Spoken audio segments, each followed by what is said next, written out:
Alrighty, I think we're on.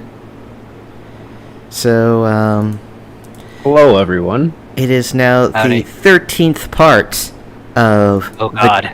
the Grand Barrowmaze campaign, conveniently Oh God. falling right on Halloween. Halloween. Yeah. GPK, anyone? This is the great beginning to a very niche horror film about D&Ders. Mazes and monsters. Yes, There's no music. Where's our scary music? I'll start it now. I want the music. I'm probably going to turn off because it makes it hard to hear. Anyway, so today we have two. We're going to start transitioning in our get to know you question from getting to know you to getting to know your character.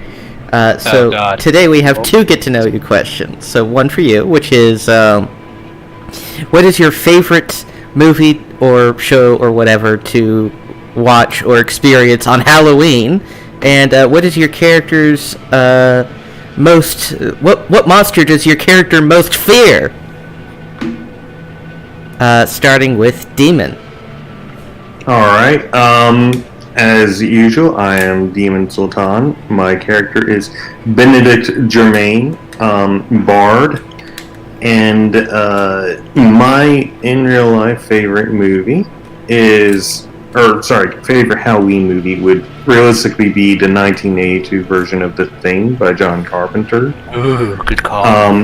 But in terms of tradition, it would probably be the Addams Family's second movie with Debbie and all that. Good fun. And then what Benedict's most feared monster would be. He wasn't a big fan of those flesh maggots or whatever those are called, the corpse maggots. Mm-hmm. He had to burn them out of his skin. Not a big fan, but also ghosts are very frightening. Good thing you haven't seen any of those. Yeah.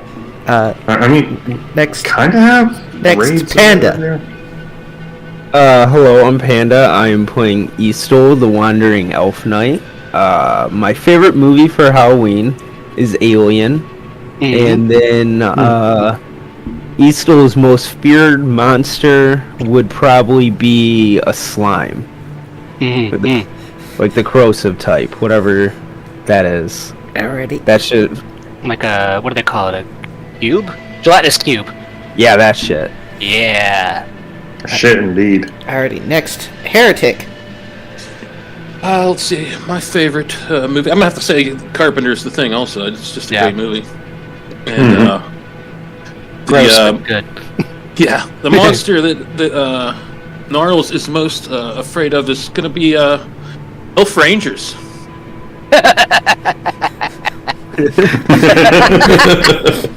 Yes. Good thing That's I'm a fighter. Yeah, it's not a great campaign for you, huh? Alrighty. Finally, as RDP is not going to be joining us today, we just have Josh. That coward, not here to face the questions. So my favorite Halloween movie, as I've decided as of last year to watch on Halloween, is Tucker and Dale vs. Evil, because it has Alan Tudyk in it, and I love Alan Tudyk, and it's kind of a reverse slasher movie, which I love. But still pretty well done. And Malachi's least favorite monster is a goblin in a hat. Which hat? Or is that any hat? Just he doesn't like not being able to see the top of goblins' heads. Also, Tucker and Dale, great show. Oh, fucking Highly excellent recommend. movie. I love that movie. If you haven't seen that I movie, don't actually know it. unappreciated gem. It is like a gore fest, but Oh yeah. it's odd. Well, that's what I love about it. It's classic Halloween in every way except backwards. Definitely So shocking. what? The main characters hunt down the monsters, or what? The main characters are kind of the slashers. It's hard to explain. You kind of have to see it. Gotcha.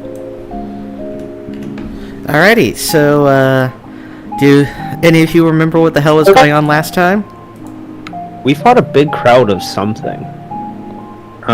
So we have continued our journey within Barrowmaze. We came into contact with the Mongol men, once more, and they told us that their leader has been captured by a bunch of cultists towards Set, and the Set cultists believe that because the Mongol men were engaged in the initial creation of this place, they might know where something called the Chaos Tablet of Nurgle is. So the Mongol men have asked us to go and save their king, and given us a general layout of the number of cultists out and about, along with the location of their hideout, so that we can go to them to organize an eventual attack on them. Yep. We fought a ton of skeletons and zombies in a very gruesome fight, because the skeletons tore their way out of their fleshy their fleshy bodies and marched alongside their gristly mummified previous containers. But we managed to go through them, and we have this room that we have come into, and I don't remember too much about the setting of it. Something about roses. Yeah, these are stones. So these square things are stone slabs, which were holding the bodies. They had sort of carved-in decorations on their bases of, roses and thorns and shit. I'm assuming I already tried the lore on those? Yes, you did, and you didn't learn anything. Yes. Failed. Failure. You guys want to look for secret doors in here? Yeah, let's search it. Oh, I need to open my... We should probably search the slabs, too, for hidden compartments and such. Sure. Alrighty. And JD's on to the task.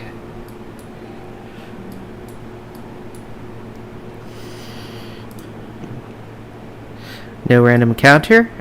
Searching this room, you do not find any secret doors or compartments. Sucks. So What What kind did of we get from- mysterious tomb is this? What all did we get from this room? You found some bracers of defense and a bunch, and all the undead had. Each of the undead was wearing robes and that were sort of torn apart, but they all had a bunch of gold and silver on them. Gotcha. Okay. Well, there's two other stairwells that we could search. Yep. Oh, there is. Do you want to continue going south? The mongrel men left that room that they were in, so we could go back up there and explore around in there, or we could continue onward. Didn't we already search that when we went back up there? No, you haven't. Okay. I mean, we could always hit that one room on the way out. Yeah, fair enough. Alrighty, so looking down this hallway, you see that there are curtains which line the wall, which, well, not line the walls, but sort of block vision into little areas. It blocks the hallways. Lacy, gently wafting curtains. What color are they? Sir. The color has long been drained out of them since, with the passage of time. So they're all just What does that mean? gray and brown and dirty and crap. They don't look like they're worth any money, right? What's our literature people's thoughts on that? It's not dreary blue. Try shooting them with arrows to see if we can stir anything up.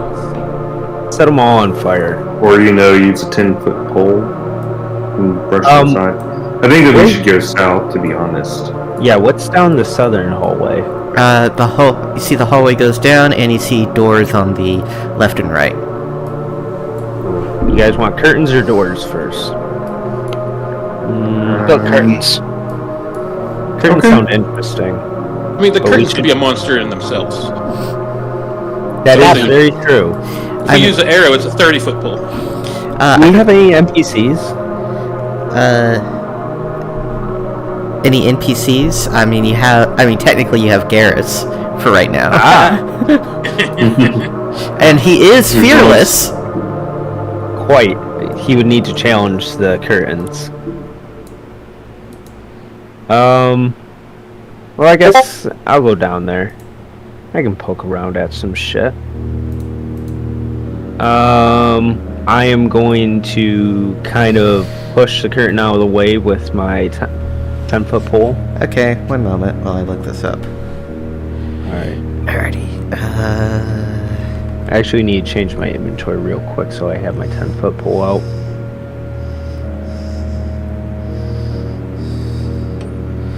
Alrighty, so you lift the curtain aside, revealing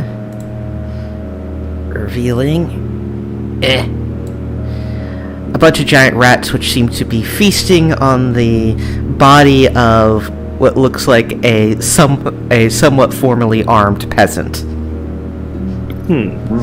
I was afraid it was going to be a beheaded goblin. Oh yeah, that's a lot of rats. A lot of rats. Many rats. Anyway, combat begins. The rats get to go first! Oh no! Not rats. As they are attracted to the smell of your flesh! Not flesh. I don't smell fleshy. Not yet. Give it time. Look, that's what all the weebs at the anime convention say. Oh god. Oh god. Holy shit, there's a lot of these. Oh god, just wear fucking deodorant. It's I not expensive. think that's a retreat into this middle thing. Alrighty, fortunately, only about 3 of them are going to be able to attack you, so 1 against Estelle. No bonus. And 2, they all miss. And now it's Friendly's turn. Can't sleep. Alrighty, roll 2d8 to see how many hit dice of them. 5. Alrighty, that eliminates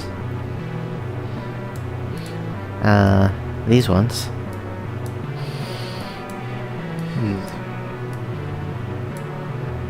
So are we planning on retreating or just killing these things? Well, now that there's only 3 of them, it might be. Yeah, it's a little bit Just more fall back. They're too dangerous. Whatever you want, you get to get disease. I think I have some equipment for that stored away somewhere. It's from the Thratmit poisonous something. What the hell is the name of it? I need to look it up now. Anti-plague. There's anti-plague. Yeah, I got that shit.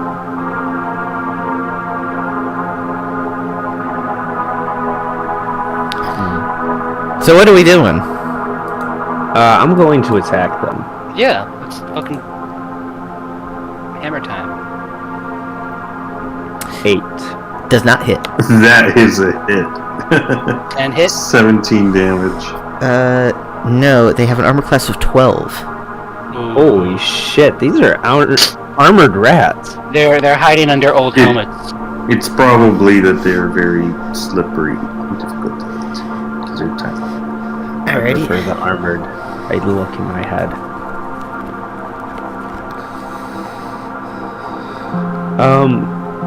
Quick question, Kilroy. If I wanted to, I could just drop it a piece of equipment rather than, like, taking time to store it away, right? Yes. Okay. Garrus is going to attack, right? Oh yeah. One moment. That's just. I still have control of this character sheet if you want me to do it. Oh yeah, you can. You I can. have control of the token, but not the character sheet. Oh, I'll give you control of the character sheet, so you can. manage it for me. No, you can. No, you already have control of the character sheet. I can only see mine, unless he's lower down. Yeah, he should be the character sheet right below yours. It's just... Yeah, I'm the only character that I can see. Alrighty, let's just try removing your permission and then adding your permission again.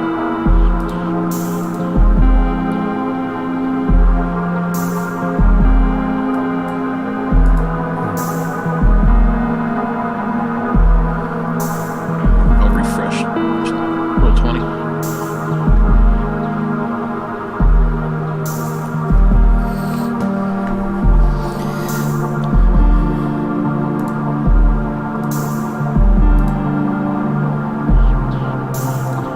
Hopefully we don't get killed by a small group of rats.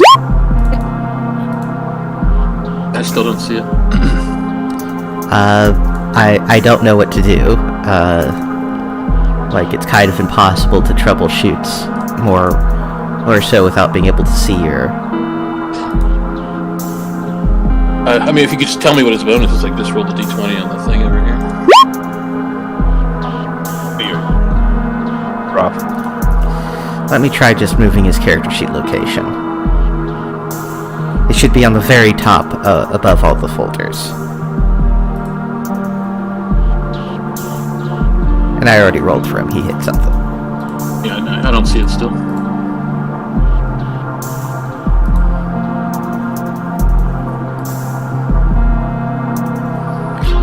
Anyway, he whacks a rat, and it is killed. Wax-a-rat. The evil wizard Wax-a-rat. Huzzah! Not quite as good as Mold. And his army of behatted goblins. No! Not the goblins with the hats.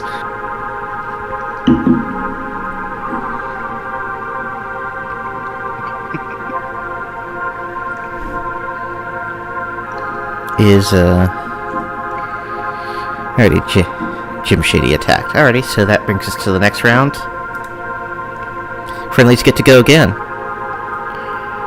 Ooh. Nine's not gonna do it. I'm gonna move around and hit them from the back. Being all tactical and shit. I know. Well, you hit him. Yeah, you hit him. Hopefully. It's dead.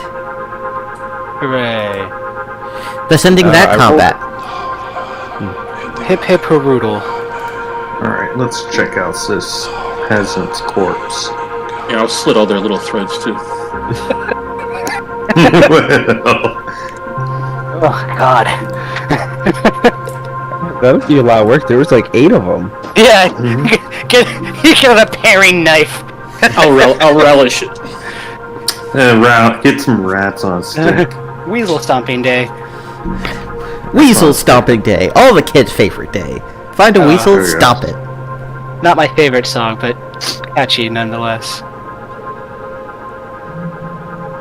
Alright, this peasant. Any identifying features? Or was it eaten off of him? Well, most of his face seems to have been eaten. Mm-hmm. What about his loot? He has a wooden shield and a rather rusty short sword. So it sounds like this is one of our competitors looking to get rich quick.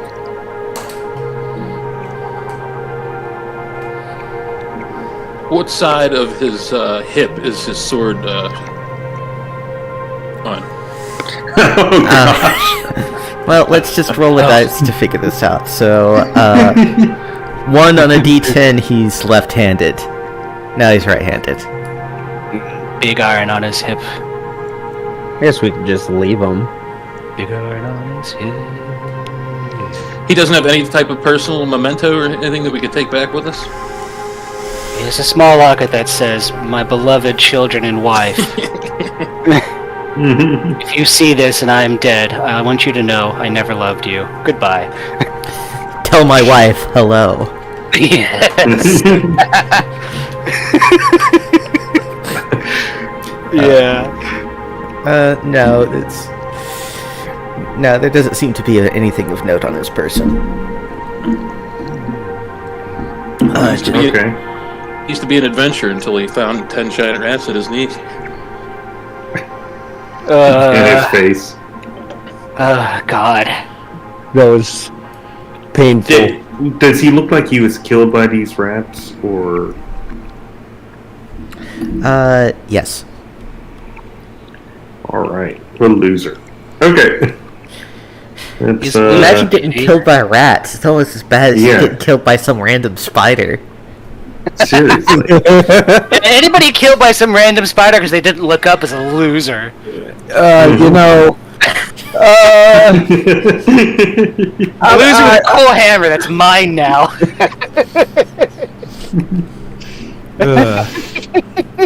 Fuck. Do we want to look for secret doors in this, or just check out the rest of the? We should probably curtains clear here? all the curtains before we start making, like... We could take one room each after that.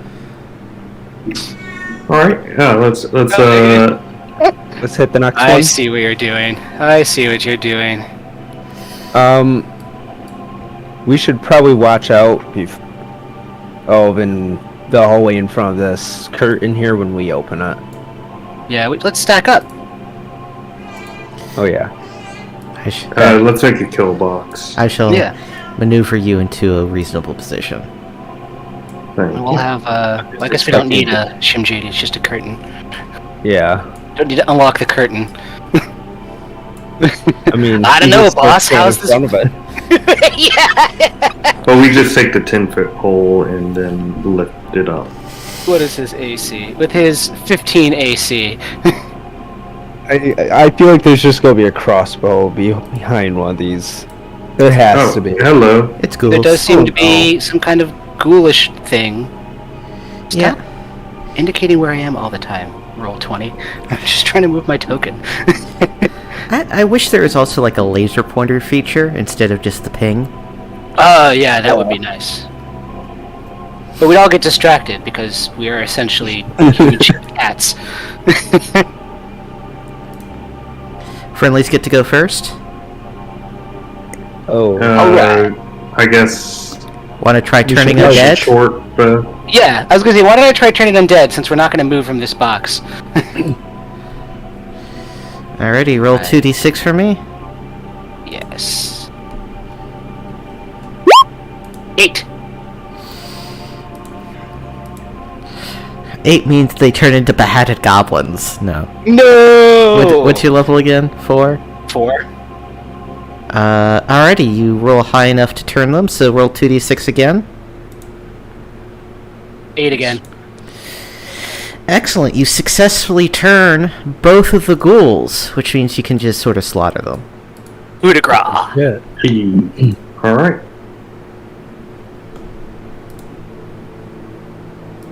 Congratulations. Next up, then I guess. I feel super good about that. I'll just Makes move me your happy. entire party kill box thing to the next. Yes. Standard arrangement. We have it. We have it down to a science. We do. We've got a rhythm going. The rhythm and the rhyme. Kill science. Kill science. Kill guy, the murder guy. Alrighty, so kill. What are you, my frickin' nightmare? Telling me every day? Alrighty. Is In it this empty? in this alcove on the far end, there appears to be a shelf with human bones and a jeweled bracelet, and besides it, a runic tablet. Ooh. Let's send the thief in and check for traps and such. Alrighty, you send the thief in. This has to be the Nerdle tablet. Sorry, that was the wrong side dice. Alrighty. No random encounter, as the clock ticks time away. It's so unreal. Nobody got the joke. No, that one I don't get. It's lyrics from in the end, it doesn't even matter, right? The Linkin Park song. Oh, yes. Yes, that song. So we get another runic tablet? So searching this alcove, you do not find any secret doors or traps or whatever. What's the point of a secret alcove, then? So I presume he just grabs the bracelet and the tablet? Yeah. He does so! Wanna Excellent. ape up on the northern alcove, or just over here? Yeah, do the northern one, yeah. Right. Alright. Yeah, and we're all... We don't want to leave enemies behind us. Alrighty, Jim Shady just walks 5 feet across, and you all turn around to look at this alcove. Yeah, that's exactly what happens. Nothing! Alrighty, besides... Absolutely nothing! Yeah, it appears to be a bare alcove. Appears to be. I do not trust that one bit, Yeah. but we'll come back and You don't want to send... You don't want to send Mr. JD here in and see what he can see? I thought that after we had cleared all these, and we were going to basically send 1 or 2 people into each one in order to do the search. Oh, we can do that too, that's fine. Alrighty. Now let's move on to the next curtain.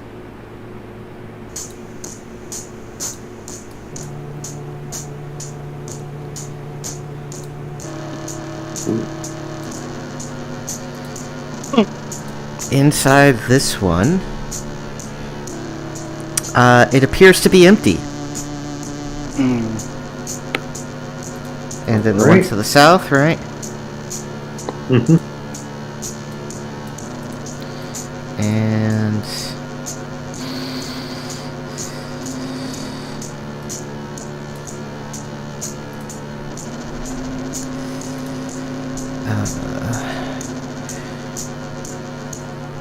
this one has this alcove is covered in frescoes which have been desecrated. Desecrated as in somebody with intent came in and destroyed them? Apparently, yeah. Carve little mustaches and all the Huh. religious figures. Alright. I color me interested. Can I tell what what these originally were? Roll lore. I was gonna say, you want to try lore again? Here we go. This is the time. I can feel it. Oh. You have a 1 in 3 chance of succeeding, and you almost always fail. I think he's failed every time except once. You're like once Yeah. or maybe twice you've actually got it. Yeah. Other than that, Incredible. Alright. statistically improbable the number of times you've done it. Alrighty, the gang splits up and searches all these little niches. I don't think we should split up because I mean we only have a 1 in 6 chance of finding the secret door. We should each search. You know what I mean? Alrighty. Is that okay? I thought that was it just took more time, but okay. It will, but I mean we have a better chance of finding a secret door if we all search. You know. Alright. Alrighty, so searching for stuff in this alcove.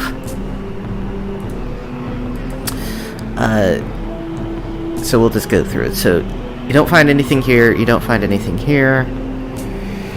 You don't find anything here.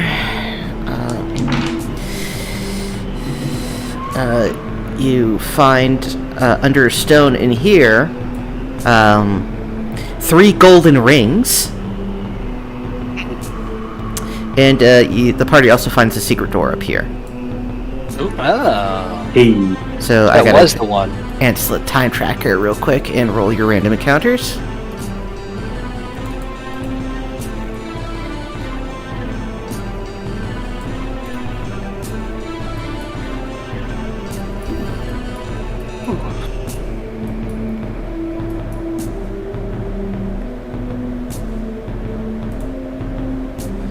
Alrighty, you got a random encounter.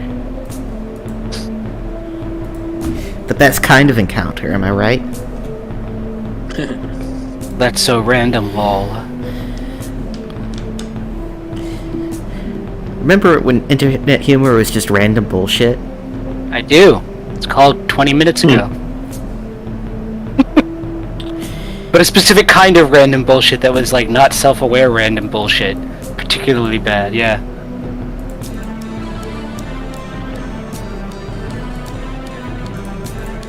So what are we fighting? Oh, that's kind of lame. It's parazombies. We're fighting our Couple of zombies. You were fighting what? We're fighting reality. That's what we're fighting. We're fighting a creeping sense of depression. I mean, that's kind of the plot to Berserk, but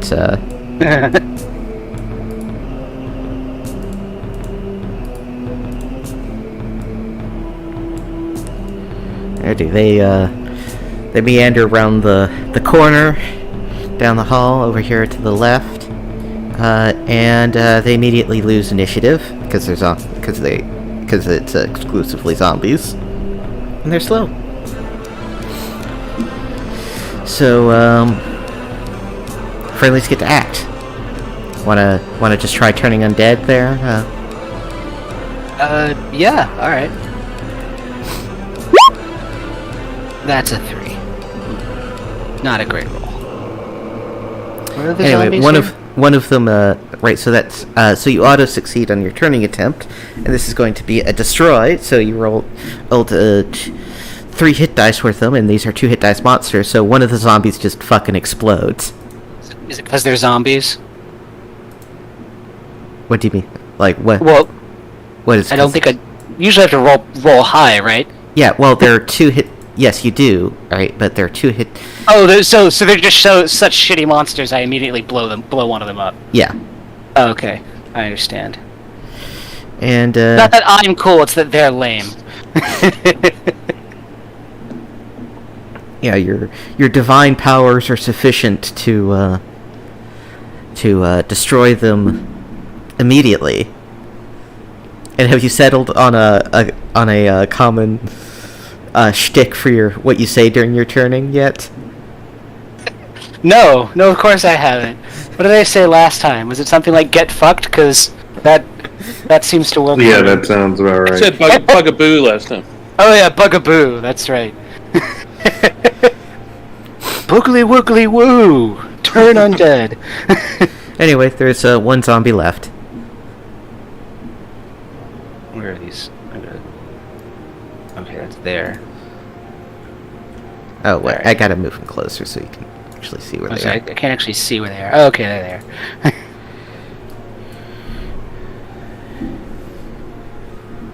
Alright, I did my thing.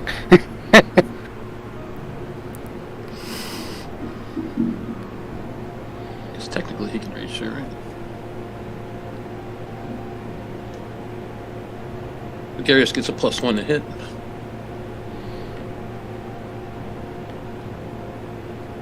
It's a 15. I believe that hits. He does a d6 +1 damage. That's 6. Alrighty, and that's... And +1 because it's an undead that you're using a mace against. And... Yeah, he's, that zombie is destroyed. He is re-killed. Thus ending that amazing encounter. Woohoo!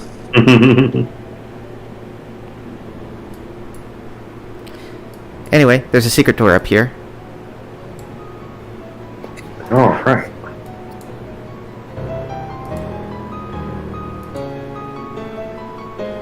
Alright. Shinjiri time.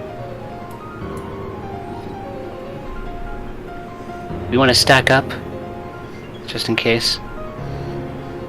Yeah, sure. I mean, why not, right? The shit's getting Jenga up in here. Anyway, you open the door. Yeah. Mm-hmm. You see a stairwell that goes, that should actually go up, not down. Yeah. Yeah, that makes sense. It's a really weird-ass looking topography down here. Oh, that's a map error. I'll note that. Oh, yeah, is that room... Okay. Let's see, is that room connected over there? Because that would be really dumb. Like, how does that work? Like a cliff?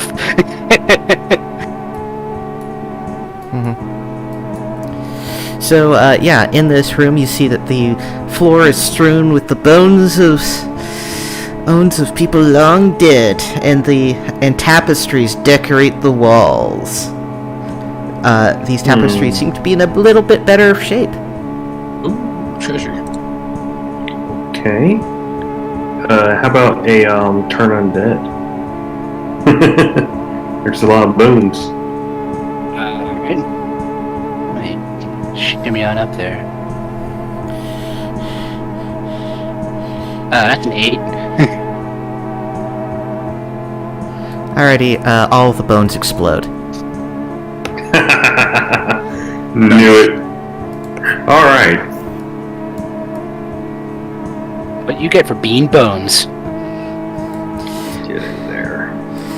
Welcome. Improving my party share. They got all sent to the bone zone. Nice. All right. So Them tapestries. bones. Let's hear about those tapestries. Roll lore. I was gonna say, you tell us. If you can. It's gonna happen. Nope. Okay, what does Benedict Germain misinterpret these tapestries as being? Describe them. Describe them. No, this is player participation time. No. I need a prompt. That's all. Wait, what do the tapestries look like? We can all see them. Let's see.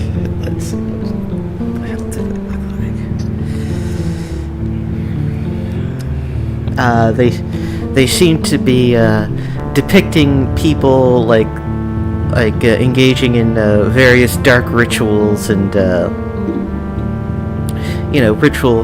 ritual human sacrifice, ritual suicide, lots of death stuff. What's Thramit's religion again? Threnit? No, Yeah. Thramit's The guy dead. who died? Oh, excuse me. Okay. Malachi. Shared- Malachi? Malachi. I worship Thandor. Yeah, it's not like we have a Alright, so character okay. introduction literally every session. Sorry, I just Dwarven think god of it of- as Thramit's religion. No, I think it was. Yes. Yes, I he was. believe that this is Thandor's followers. They're engaging in some sort of empowerment ritual. Clear. Now, as a follower of Thandor, would I know that this is bullshit? Yes, you would know that this is absolutely nonsensical. I'm looking at it and going, no. What do you No, mean, the- no? No, I mean, I am literally the resident expert on Thandor. But I hold up my holy symbol. See, it's gold-plated and everything. Yeah, he had some sort of big renewal, right? But No. I mean, big propaganda campaign, all that good stuff. But I You mean the entire religion that worships Thandor? Yeah. yeah, big propaganda In a campaign. That's way to diminish my job. I'm only here to spread the holy word of the great celestial forger himself. Can Now I that take a is shot? he who does forging, not like lying on shit. Yeah, now, Arles, you want to take a shot at it? Yeah. Do I do an intelligence roll or something? Yeah.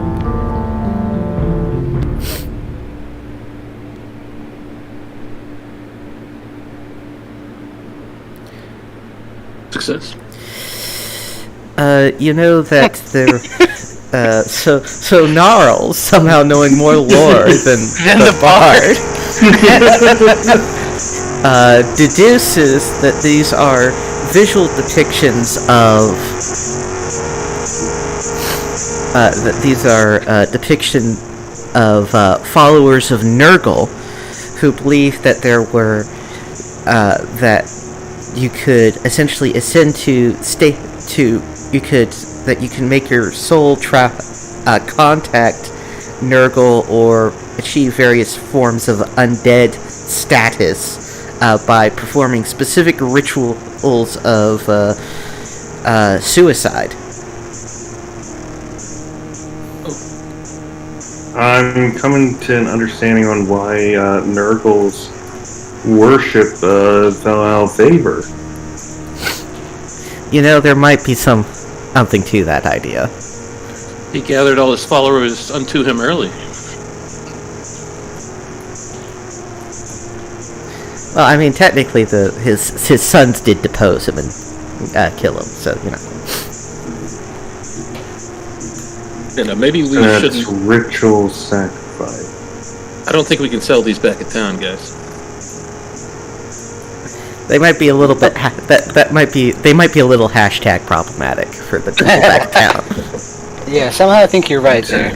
So ritual suicide for coming to him? Something like that.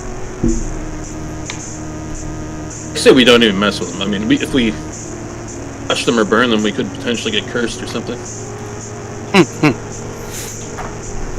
Yeah, just leave them alone. So I mean, this was a secret hidden room with some shit in it that we blew up. I mean, I blew up. That was just like, hey, here's some frescoes and shit, or tapestries depicting this horrible thing that happened. Yeah. Is there anything behind the tapestries? Yeah, like a secret door. You want to spend a turn searching? Yeah. Sure. One moment.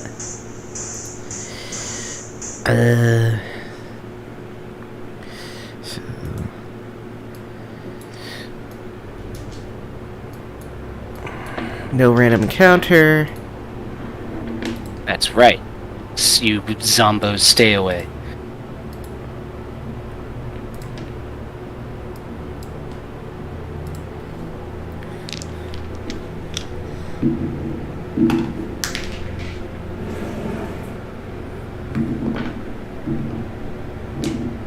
And yes, you do find a secret door.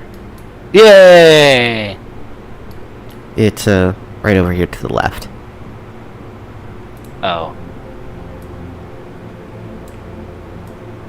Goes to the place we've already been to, huh?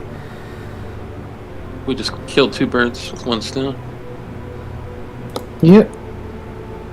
What time are we looking at? How much more exploration time do we have? Wait, so where the hell did the... You're about halfway through. Isn't that the room on the left over here? Isn't that where the mongrel dudes were? Yes. Yeah. Yeah. How the hell did they get past us to go wherever the hell they went? They left back the way you came. Oh, okay. I would just turned around and they're gone. You turn around, it's like, where did they disappear to? And then you just look slightly to the right, and they're like clearly taking the stairwell up out of here. With a clearly marked exit. It's like, what the fuck's wrong with you?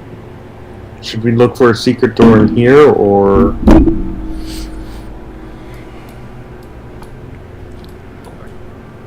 I mean, what's with the square there? Or there'd be a door there, a secret door there. There be a door there. Well, there is. Otherwise it's not visible on the map. It's just a line. Yeah, it's up there. Yeah. Alright, well, Want to go down want to explore this right intersection, or beyond the curtains, or do you want to go down the southern stairwell? Okay. I'm personally thinking the southern stairwell, but that's me. Yeah. Let's finish that up. Yeah, that's kind of where we were headed anyway.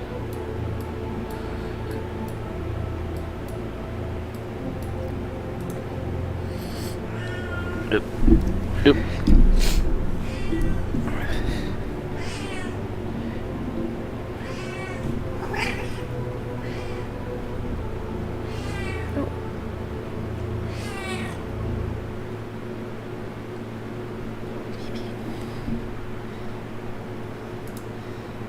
I'm here. Come hither, Shimjadi.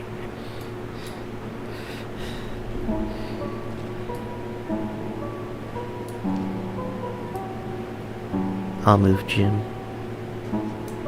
There.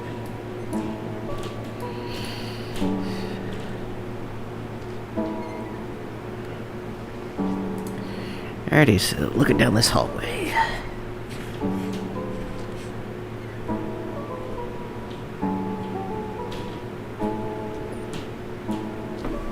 What's the plan if we come across some competition? Shoot it, and hit it, and blast it with spells, and drop them off of ropes. You know, the standard MO. We ever settle on a name for our adventuring party? I don't remember.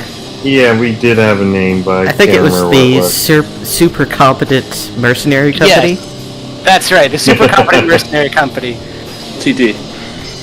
Yeah, LTD.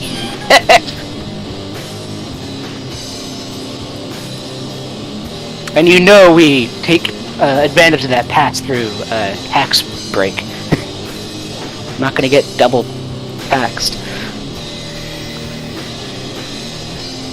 Alrighty. Doing the first door first? Alrighty, it's a wooden door. It does not appear to be locked.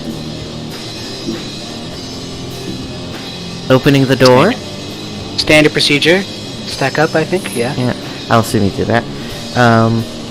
Opening the door, on the inside, you see that the room is decorated in bas relief depicting a setting sun. Ooh. Let's try some lore. Give it a shot. It's gonna work. Nope. Who was it last time who got the actually good intelligence roll? Why don't you tell us what's going on there? No. Charles, why don't you tell us what's actually happening in this room? Well, I only know that because I read those books, the Nurgle books and the Emperor X books and all that stuff. You didn't mention a room that like fucking it makes the sun disappear if you touch it or something? Seems to be out of my area of expertise. Dang.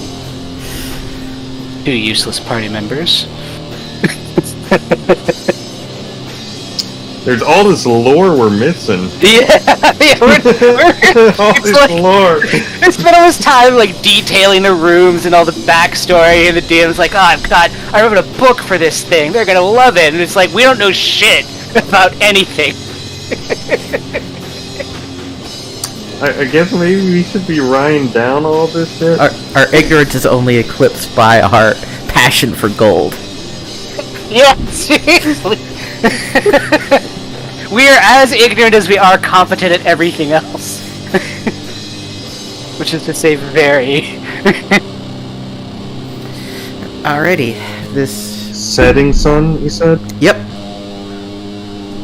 There is a house in the Barrowmaze. Alright, so you got setting sun. What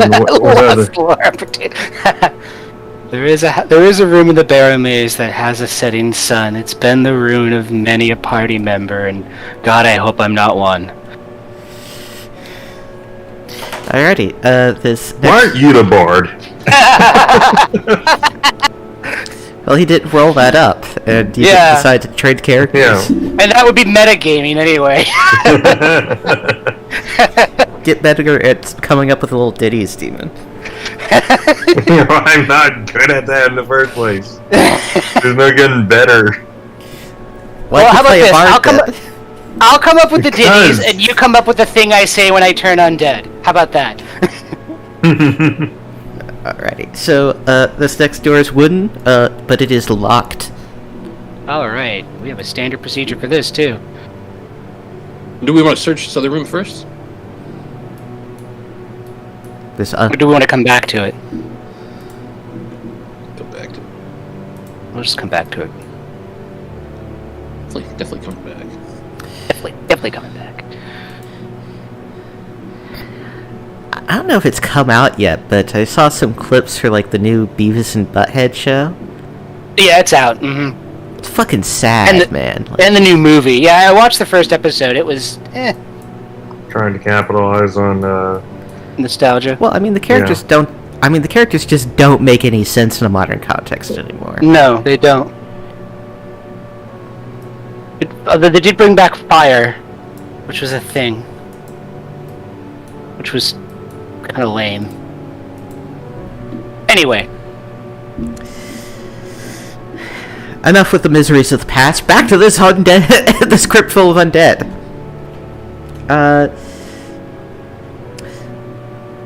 This door is also locked.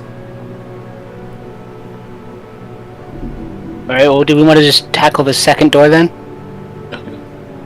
Yeah, I'm thinking that we do as normal. Okay. Alrighty, I'll move you into kill position. It's like pole position, but murderous. So I guess I do an open locks check here, huh? Yeah. Oh, you get it on the first try. Nice. Let me update the clock. Everybody's succeeding today. Well, I mean, for the most part. With one notable exception. That's okay, it's in character. You open the door. And it's ghouls. Ghouls! Yeah, there we go. And the ghouls get to go first. So there are 4 ghouls in total in the room. Spooky, scary skeletons. And they're going to march out to try to attack you, murderate you, even. Murderate. Murderize.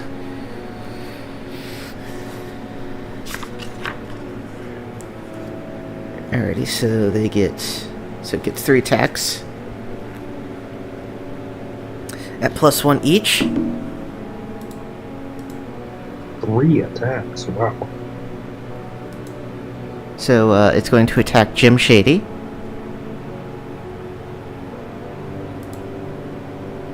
Ooh! Alrighty, make 2 saves versus paralysis.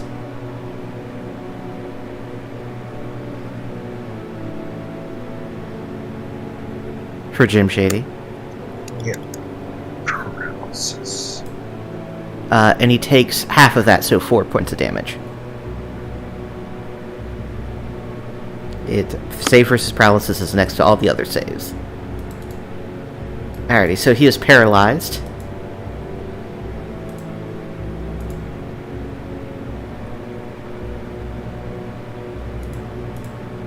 -4 to his health.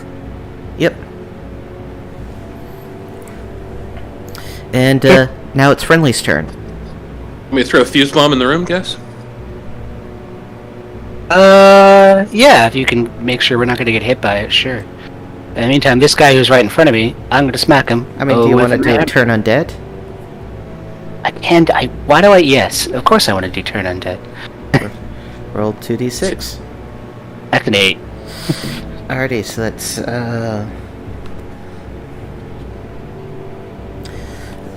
let's double check the chart. So, and they are 2-star undead, so they're auto turn, so that's 8 hit dice worth of them. And they are 2 hit dice monsters. I don't know how that works, but that seems like a lot.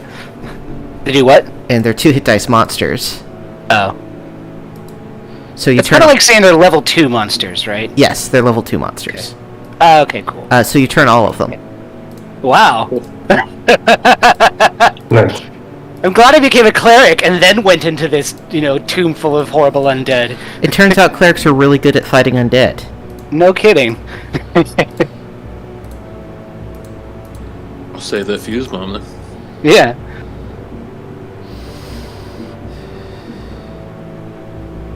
It's just...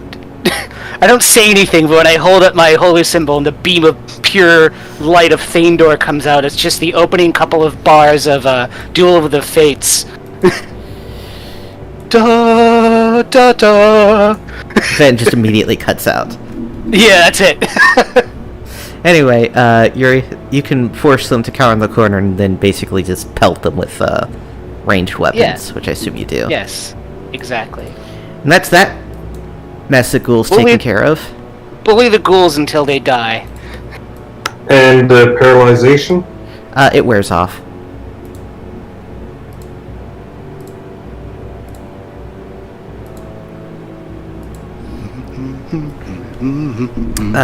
Alrighty. In this room, you find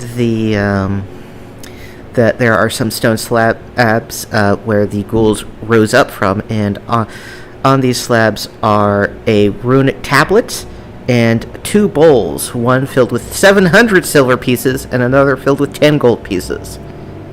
Wow. Nice.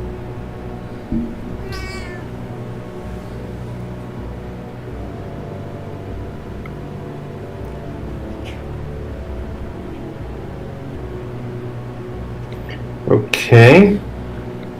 And Next door. 2 bowls. 2 bowls. So that's And- 700 silver pieces and 10 gold pieces. And the second runic tablet. Okay. Alrighty, this door, I'll arrange you to be all ready and such to.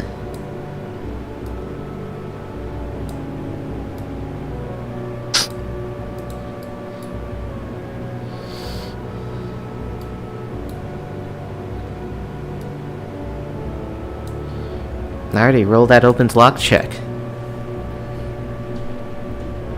Roll that beautiful open lock check. Alrighty, so that's 1 turn spent. Want to spend another turn doing it? Yeah, what else are we gonna do, right? You I kick mean- it in. Do you want to kick it in and risk a random encounter? We just made a bunch of noise. I guess that's true. And them ghouls. Them ghouls. Alright, let's bash this shit down then. Alrighty, so I believe actually Jim Shady's your strongest character. I think that's correct. Okay. So make a open doors check for Jim Shady. Open stuck door.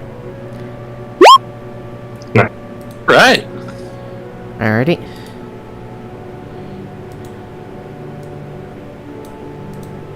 So that means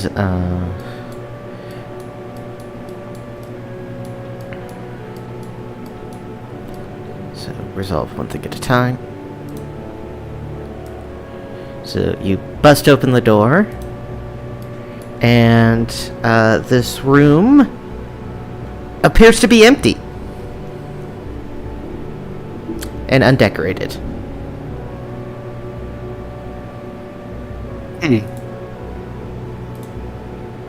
But you did get a random encounter. Oh.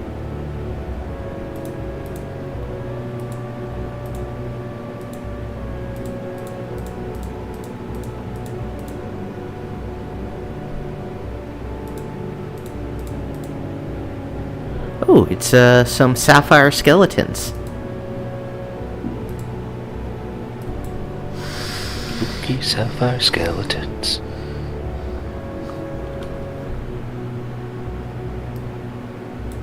So hit him in the jewels then. Hit them right in the jewels, baby. Yeah.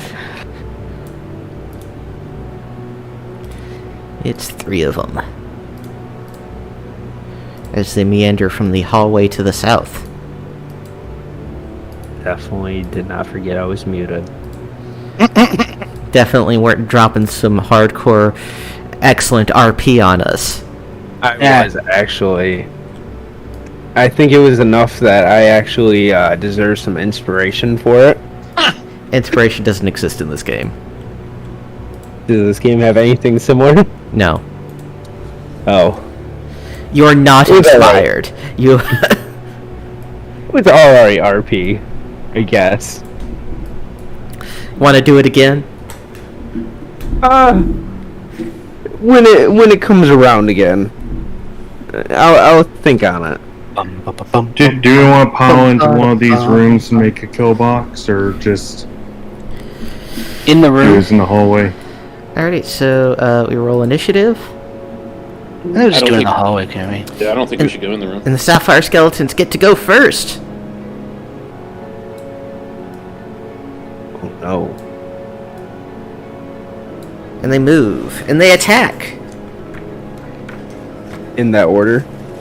And they dance.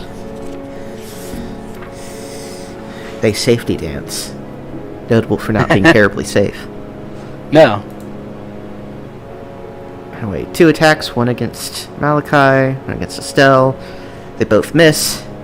Yep. It's Friendly's turn now. 19. That hits That's the wrong button. and destroys. Actually, I can do that. Yes, you can turn undead. And you rolled a 9. That's Which a is different encounter. yeah, it's a different encounter. You got to remember to use all your turn undead attempts. Yeah, I accidentally did the right thing. You accidentally did the correct thing. Yeah. Yeah, with a 9. So that's 9 hit dice worth of them. So these 2 are going to be turned.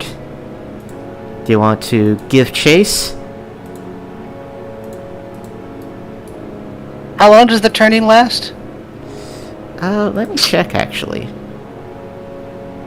Du-du-du-du. Picked up some gold from them gems in their foreheads last time. Yeah, the gems in their foreheads are pretty valuable. Yeah, and we also want to avoid them, waking up a bunch of other stuff. Was it I worth don't believe more it than the actually gold I gave your eye says. I'm waking up some other stuff. I'd probably This evil dungeon is getting rough. say that they will be turned for about 10 minutes. Alright, so we don't want them coming up on us, so we should probably chase them down, right? for? Yeah. Might as well. Alrighty. Next round then. They get to go first, in which case they shall begin hightailing it. Attacks of opportunity or no? Yes, I'll give Eastel and Malachi both a free attack against these. Ooh. Alright, 6 isn't gonna do it, but I like that 21 with a max damage. Well, I mean, it's technically not a max damage because it's an exploding dice weapon, so it has no max damage. It can just do Oh, well there you go. but it exploded once. So Yes. I feel so accomplished. so that's Sapphire Skeleton is destroyed, and the other one shall start Booking it. booking it down the hallway. Yeah, that's gonna be fun later.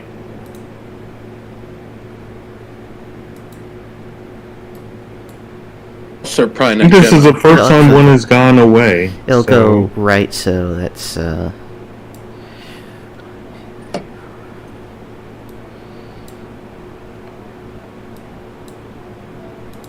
Alrighty, it's Friendly's turn. Want to give chase?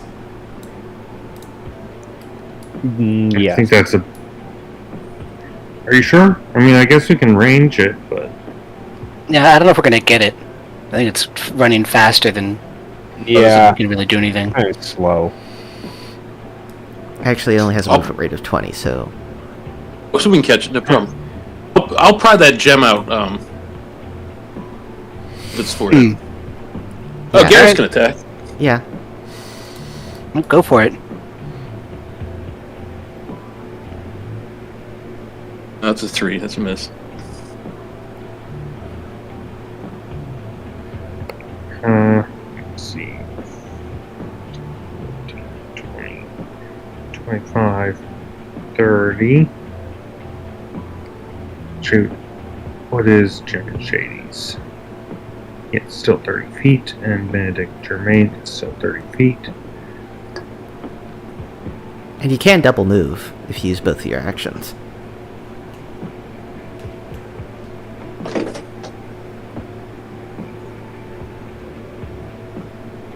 Estelle should be able to whack it. One less hit it. Oh, fuck. Yeah, If I double move and then he runs away further, then I'll get an opportunity attack. So I will do that. Here. here. Double move. And that's the end of my turn.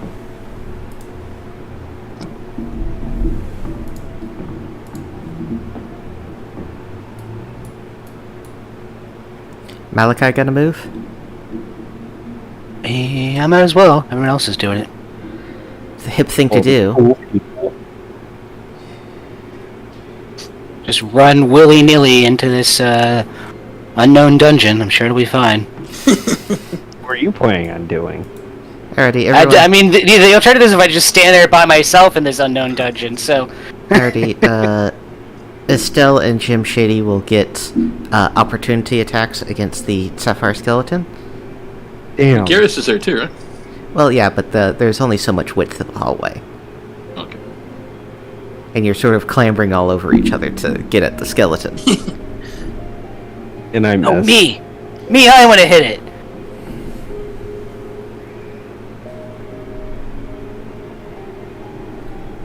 Jim Shady gonna roll an attack? Okay.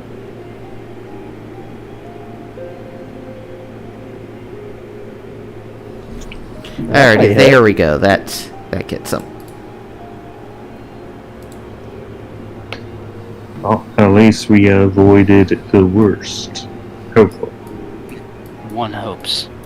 Alrighty, you see from down here to immediately over here is a curtain, another little curtain alcove thing, and you see more to the left and down, so more to the west and south over here along the hallway. A door over there, and of course the hallway sort of trails off to the east over here. That looks like a big doorway over here. And of course there's that room you missed on your way running down here where the door is actually slightly ajar. Maybe we should hit that one first. It's not entirely ajar, you can't fit that much jam in it, but... Thank you. What type of jam could it fit, though? Like strawberry or like... Slightly rhubarb? smaller fruit. Oh. Like a blueberry jam.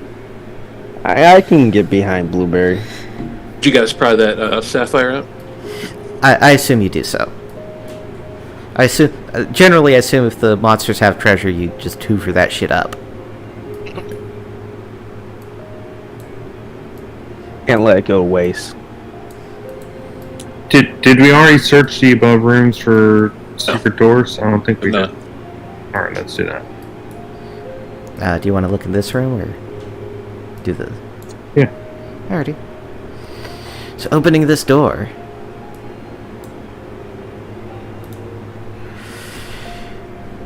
The room is empty! Suspicious. Very suspicious. Send the rogue in. Okay. So one is... alrighty, the rogue is sent in, and he does not immediately die. Look around for shit. Alrighty, a cursory look around doesn't reveal anything. Do you want to go systematically and search these three little side rooms? Yeah. Alrighty, that's going to take 3 turns for the whole party to do it.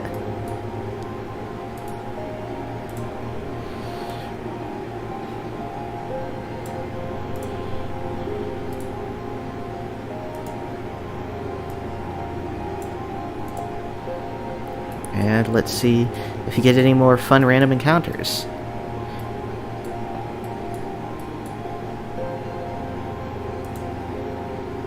You do. Also, you don't find anything.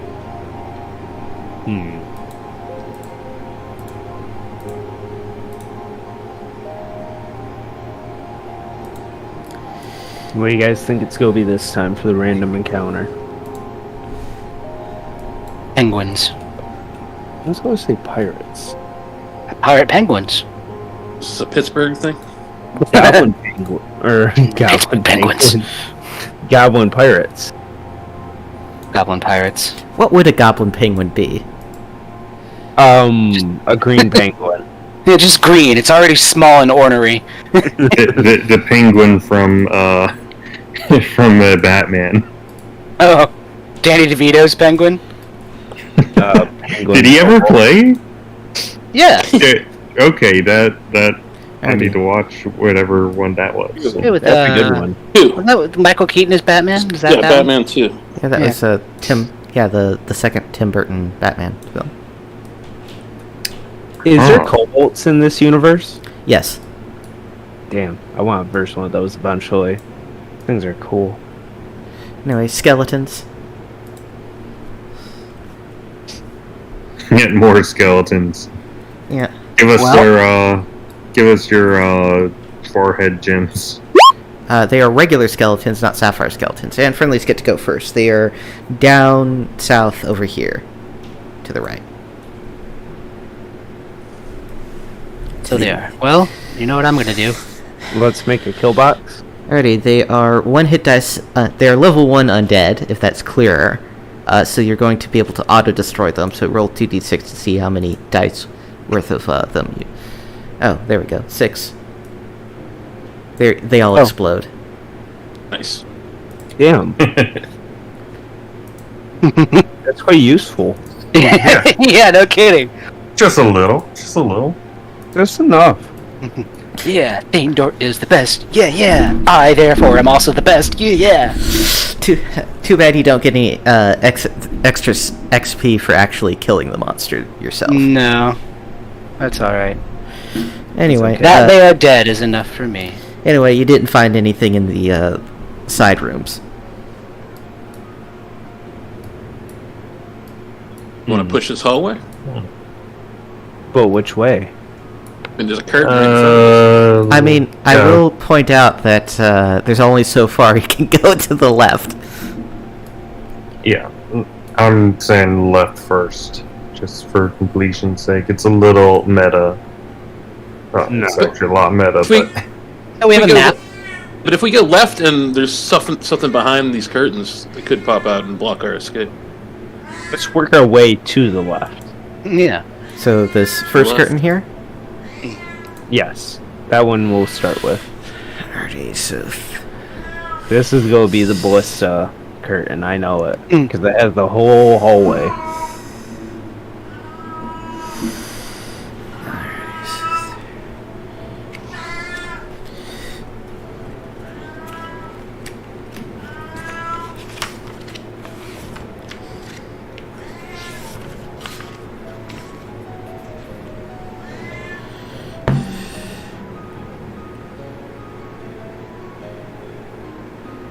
Dun, dun, dun.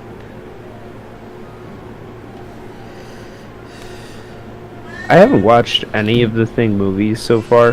Why is there 3 of them? Oh, well, there's the 50 ones that's based on the Cold War. novella by, what is it? It's not Joseph Campbell, is it? I think it might be. And then John Carpenter remade it, and then the guy that remade There's a Dawn of the Dead just prequel. did another prequel Yeah. remake. John The Campbell. prequel is, Hot garbage. yeah, they decided to drop the, they decided to drop the proper practical effects that made John Carpenter's version really, really fucking good. You freaking Cronenberg. anyway, Yeah. in He's this an evil genius. in this room there is a pile of bones. You know what to do with those. Alright. You hold up your holy symbol, and you denounce the undead, saying "Bazinga!" How dare you? How dare you bring that into this house? I'm gonna make a cleric. That's totally gonna be what I say. Oh god. Sheldon cleric. Oh, anyway, nothing happens. They don't explode. Alright. They seem to be just bones. I'm Just- suspicious of bones. Just dry bones. Dry bones, dry bones, Dem bones. dry bones. Yeah. Alright, let's check them out. Why we got a room with nothing but bones in it? Doesn't make sense. Well, This is what a else tomb. did you put in a room? Hey, what else do you put in a room in a tomb? A tomb room. Like, why is this tomb full of dead people? Like, like, bro. Anyway, searching the bone pile, you find a find 5 silver cups. I wonder if that has any historical significance. Is there any swords? If only you had a or- bard who had lore. Yeah, let it rip, Bard. Come on. I got. It's gonna happen. Not yet. Not today. Not this time, anyway. What about these 3 gold rings we found earlier? Is there any historical significance to them? Alright. Oh, fucking fine! Yay! Rings you can do, huh? Oh god. So, Are they rings of power? So Benedict Germain, you get to narrate what is the historical significance of these 3 rings. Alright. They're actually the elvish rings of power. I get all of them. That's not true. I don't know. These rings were owned by all I'm thinking about is 3 elven lords. Maybe they were dwarven made or something. Oh no. But those no, are 5. That's 5.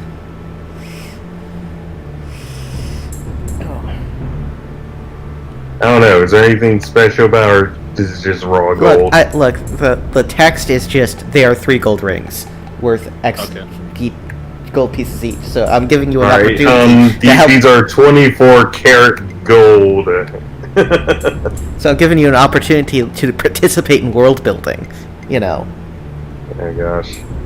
And you just don't want to do it. So I guess that's just. I'm trying.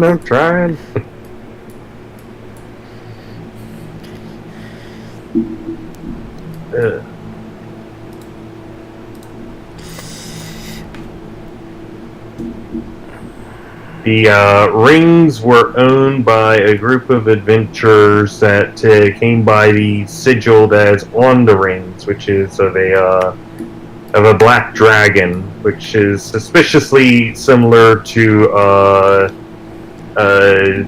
what's on that shield. Yeah, a depiction of Ossithrax pejorative. Yes, indeed. Perhaps they worshipped it. Who knows? Anyway, Find out next time on Barrowmaze. find out Part next time 14. on Benedict actually succeeds at a lore check. See you in 3 months. Alrighty, next curtain. Behind Yeah. curtain number 2. Alrighty. Behind this curtain, scribbles in a language you do not understand are written across the floor of this room, as well as some scattered bones of skeletons, 2 tarnished platinum bracelets, and a couple ill-tempered normal rats that just sort of scurry away. At least we don't Couple have to as in 2 or 3 or more. Like 5. Damn. But they're just like normal rats. So it's like do you think you could win a mano against 5 normal rats in a fist fight? Not really. It was close earlier for the 8. Well, those were giant rats. Oh yeah, we could kick the living shit out of these little rats. Yeah, you could, unless, they're too fucking small and fast. Jump on your face, eat your eyeballs out. Good luck. I got a powder of sneezing and coughing. If I die, everyone in this building is going to die with me. Yeah, right. I think the powder sneezing and coughing is sort of ill-named, since you think it's just going to be like a stun thing, but no, it just fucking murders people. It's like crazy. I'm holding on to it. I don't know when I'm going to need it, but hopefully I do not, TPK all of us. Alrighty, next curtain. Yes.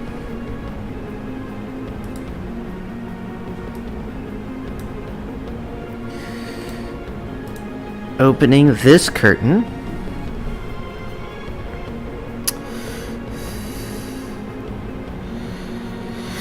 The left arm and hand of a stone statue with a clawed, clenched fist lays on the floor of this niche. Ooh, the gargoyle. Nice. The gargoyle arm. yeah. All right. Where was that gargoyle? Next to the Mongrel Man room. Yeah, so not too far away. Okay. All right. So you get the statue on. I guess. Yeah. Alrighty. Next curtain. Yeah. All of the curtains. Alrighty, let's. Cross I'll just move you down a little.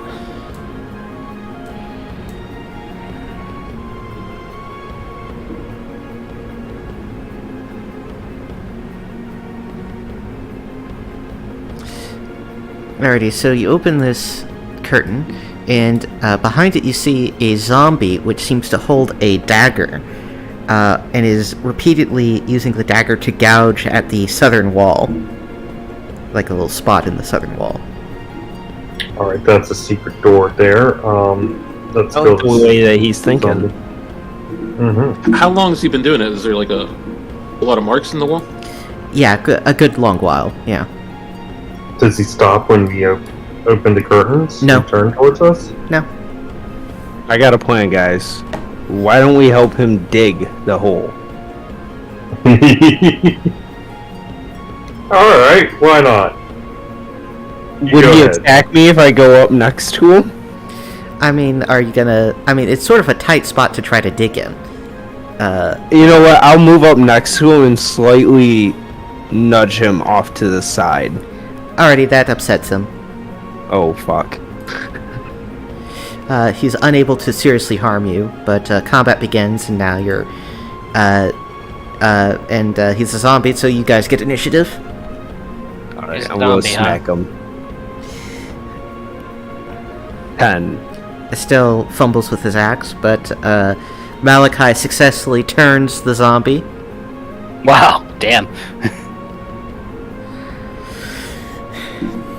You might be slightly higher level than this area was designed for. I guess. It's the advantage of being real slow going through this place. Well, I mean, he cracked open a lot of crypts on the surface. True. Anyway, you're able to corner the zombie and destroy it. Wait, let's find that secret room. So you're gonna try to dig into the southern wall? Let's first see if we can find, like, some type of latch, and if not, I say we dig.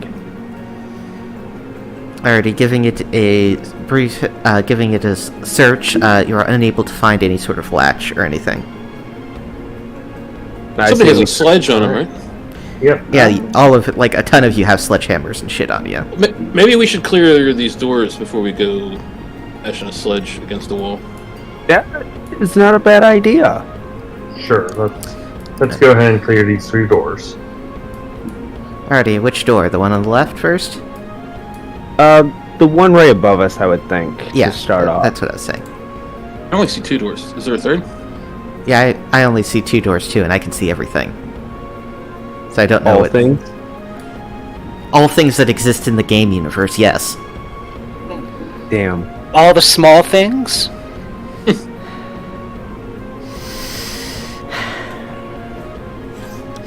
She left me roses by the stairs. Yes. Say it ain't so, I will not go. Turn the lights off. Anyway. Let me look up the entry for this one again. This door's locked. Damn it.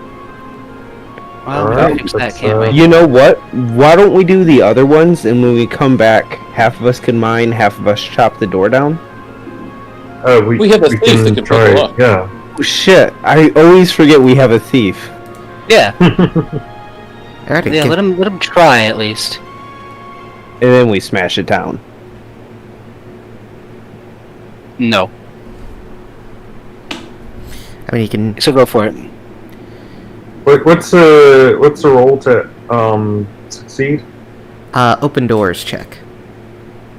No, for Shim JD, what's his roll to succeed? What does he have to beat? Let me look at his character sheet.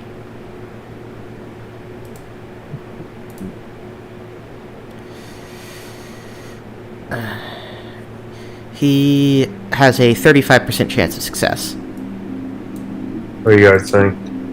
Keep trying or bust it down? I mean, let's look at Jim Shady. Let's look at Jim Shady. So he has he has a 2/3 chance of success as opposed to Shim's 1/3 chance of success, but it is more likely to attract a random encounter.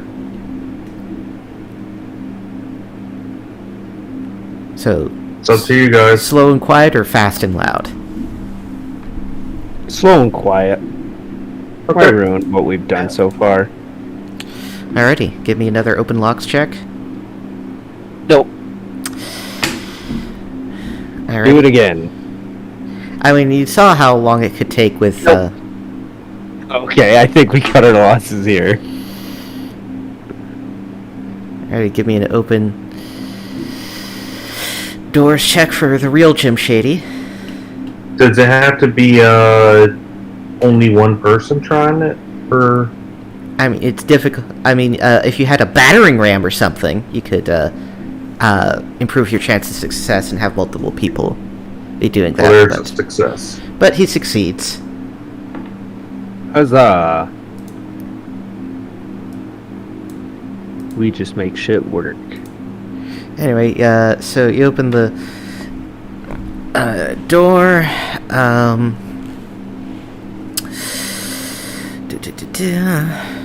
Is decorated with a bas relief of an abstract decorative pattern. The room is otherwise empty, and I also get to roll a bunch of random encounter checks. And alrighty, you get another random encounter, boys. What's a random encounters? For sure.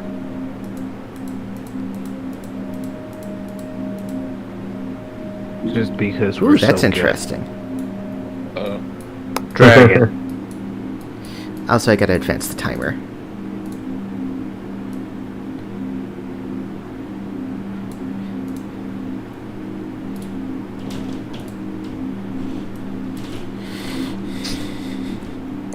Suppose while we were lockpicking the door, people should have knocked down the other wall, but oh well.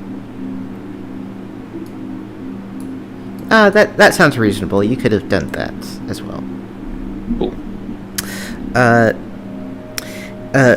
Inside of you knock down a section of you sort of knock out bits of the wall until you find a small little alcove, and inside of this alcove is a small leather pouch, and inside of the small leather pouch is a small copper locket, and inside of the small copper locket is a small painting of a young woman.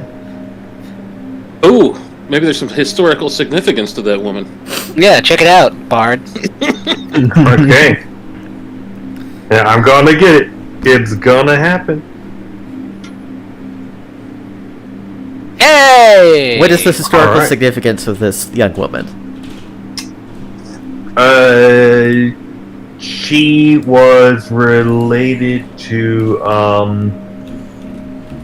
she was related to Lord Crothos many centuries back. You would have noticed if you can tell by her facial features. She looks somewhat similar.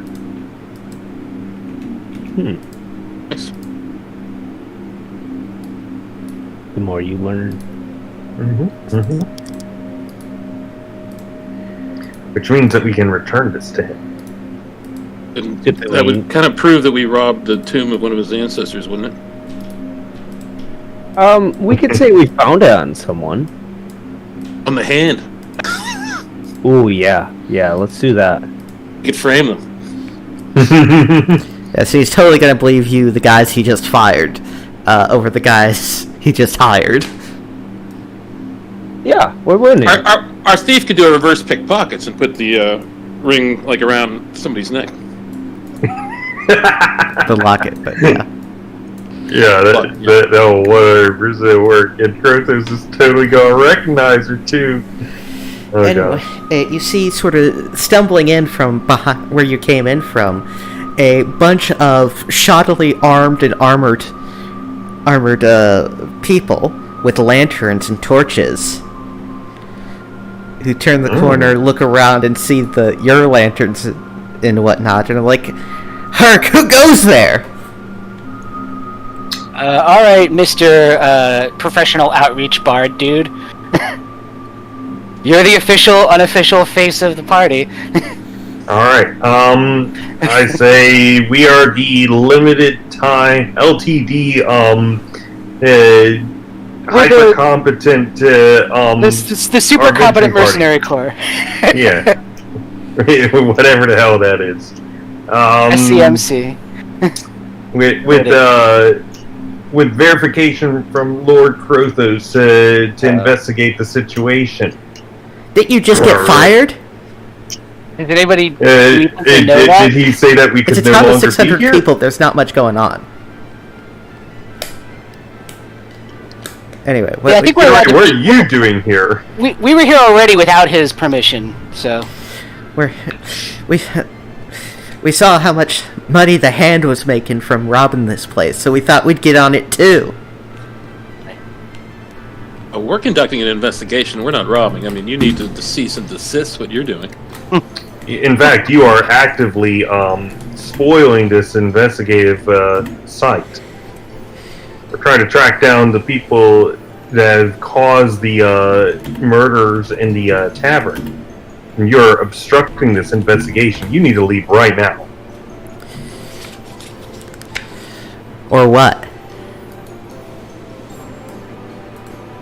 Or you'll be fined. Severely. Indeed. Well,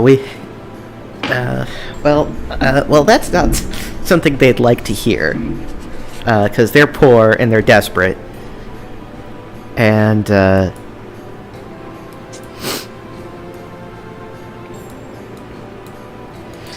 Listen, what's your names, all of you? each and every single one of their names. We need to take this down for proper investigation. Well, they ain't telling you that for that reason. They ain't talking to no cops. You're all under arrest. Wait. Okay, hold on. This is a big deal. Yeah, look, we want to be nice. We understand. This is a tempting proposition, but the reality is, say you ain't seen nothing, and we'll just part ways. You know, we can't have you spoiling this site. Lives are on the line. Alrighty, so you're basically just continually frustrating them by telling them to stop doing the thing that they're doing, and not giving them any leeway. So that's going to start combat. all right. They draw swords. And these are humans. Yes. Yeah. They're tomb robbing degenerates. Yeah, those fuckers. How dare they rob this tomb? Are we planning on killing these guys, or Well, mean- they're the ones that started it. If Yeah, we're they're being- attacking. Yeah. They could have just walked away. Alrighty, so friendlies get to act we're first. just telling them to leave? We weren't like threatening them or anything. I mean, you were threatening them with fines and to arrest them. They're breaking the law. I'm Breaking the law. Breaking the law. so let's move up here and then slot ourselves in here. and make a kill box as best as we can. So how are we doing this? Because this is a hallway, it's not big enough for... So I believe... Yeah, but we can... I believe that's the arrangement that... Okay, he we can do wants. this then. Yeah. I think that's a maximum placement that we Area? can get. Yeah. Oh, now I gotta look. We do have guns. They will probably flee if we cause enough damage. Let us try not to use too many guns, because I feel like we might just draw more things. Yeah. And we'll Yeah. from behind them. So if we draw more things, that's that would gonna help actually us. be hilarious. It'll be funny. Yeah, we're still behind them, though. Yeah, but like if it's undead, then he can turn them. We're golden. Alright, if it turns that, let's do that. Alrighty, so you're gonna move into position and then hold attack actions? Yeah. Okay, cool. One of them throws a fuse bomb. Nice. Would I have enough time to cast my shield spell? Uh, Let's see. Creates an invisible field. I don't think it's a reaction in this game. yeah, there's not really a reaction in this game, and it would take in both reactions to cast. Damn. Is that the range there, that red box? Yeah, I'm just figuring out their area of effect. 2 turns. I see. Ooh. That's a nasty amount. So that's 2d4 points of damage. Everybody? Yep, everyone takes 5 points of damage. Okay. Actually, I should have rolled for that. Let me... Ooh, actually... No, wait. You don't take 4 points of damage. They rolled exceptionally terribly. Because technically they have to still make an attack roll against the target square, which has... And the target square has an armor class of 5. And they've just rolled a 4. So now we get to roll for... They fumbled a live grenade. Yes. Ooh. Yes, right in the middle. Let's see which direction it goes. So, up is 1. Alrighty, so it fumbles that way, and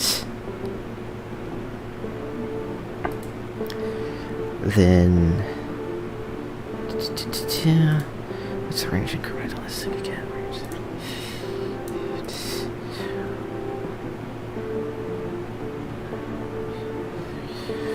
This is like the first time I think we've seen humans inside of here, other than us.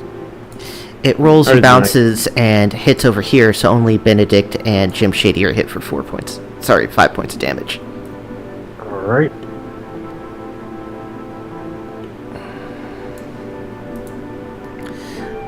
Two.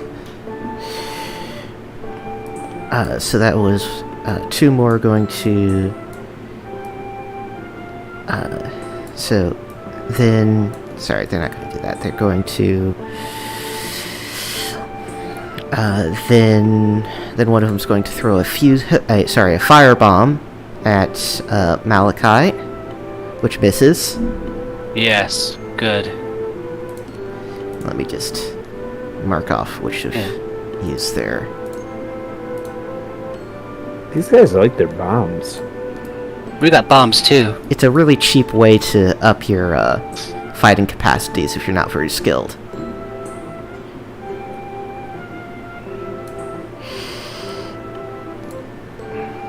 Must have gone rich initially. Or maybe found one of our stashes, who knows. No, never backfire on us.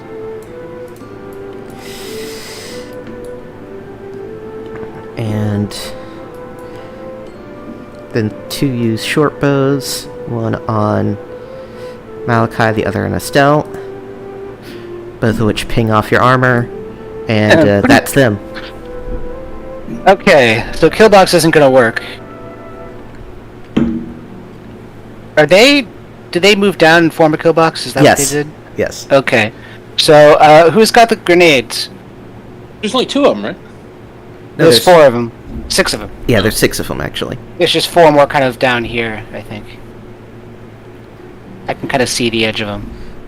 Does anyone have any grenades? I have a fuse grenade if you want me to throw it. I have one of those skull hell traps. No, dude. Save that for a big bed. Alright. Yeah, And I'll let you talk to yours. Open my thing. Should we move up to them, or just throw shit back and forth from here? Yeah, let's play very, very dangerous Pong. If we get closer, it'd be probably closer akin to hot potato. Suicide. I have 3 suicide bomber. firebombs. And Shim JD also has 3 firebombs. I can move up to here. Yeah, Naros Yeah, might. Shim JD is a lot faster. Here's what I'm gonna do. I'm gonna go up, and I'm gonna cast Entangle on them. Alrighty, what's the area of effect on Entangle? Second. Does Garrus have a missile weapon? He has javelins and a pistol. I'm just gonna have him throw his javelin. Did it not say the area? Yeah, that description doesn't include the area. 1 second. See if I can find it. Naros, was that throwing your, was That's that... the javelin, yeah. That's the javelin, okay. You guys want me to throw the fuse bomb? Alrighty, I guess I'll look up the area of effect for Tangle. Yeah, I'm trying to. I'm fine with you throwing that.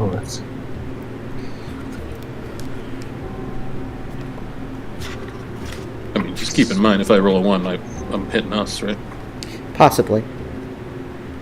It's a 20-foot Roll radius. 1.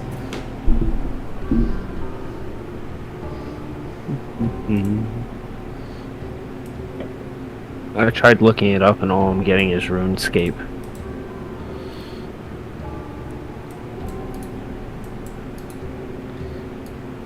Fuse bomb. Alrighty. Range 30 feet. Yep. 20, 30, 40, 50, 60. I'm 70 feet away. So it would be in your third range increment if you were throwing a fuse grenade. Oh, I have 40 foot of movement, though, so I actually could Yeah.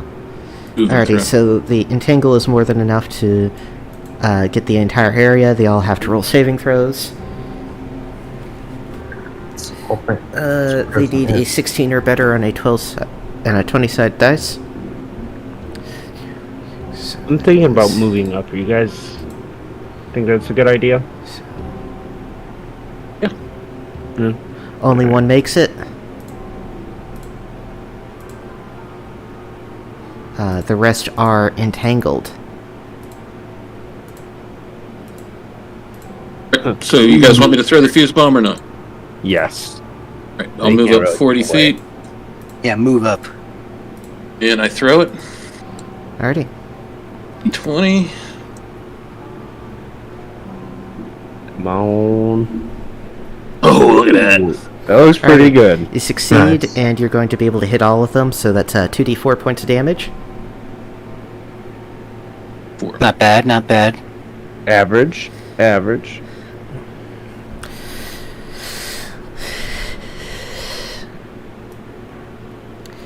Alrighty, that means 2 of them are dead. So that'll be... These guys don't have any hit points.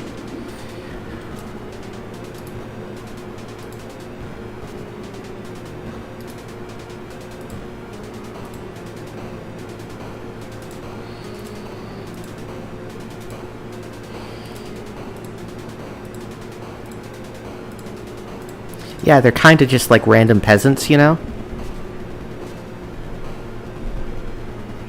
That deserve to die. Hey, they threw shit at us first. Yeah, you know, they kind of signed their own fucking warrant for death when they started chucking bombs at us. Yeah, that was a 75 gold piece fuse bomb. Kill some peasants. Alrighty, Those are the anyone end. else doing anything for the rest of the turn? Should we Jim open up? Shady. It's gonna go 5. Oh, there's still some left alive. 25, 30. That's I can go ahead and move them. Ah, and I'm in range to hit this guy. Let's see.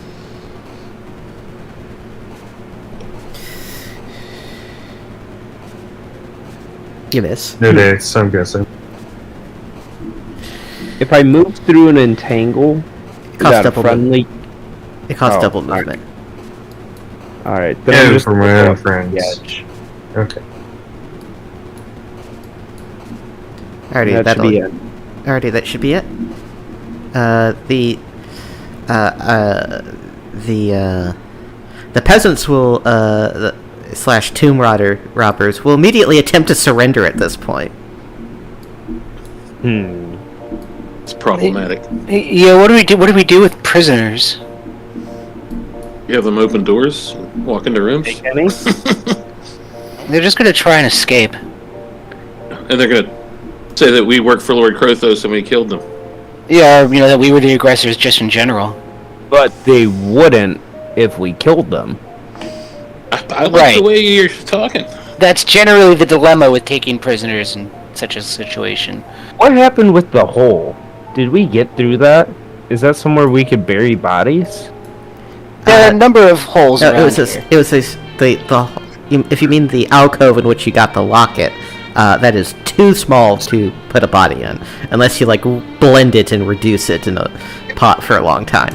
Ugh. So, question. And also, Protection, peasant. also as for where would you put bodies here, I hate to break it to you, but you're in a tomb. There's literally everywhere you can put bodies. We So, could just let the here's bodies a question. explore.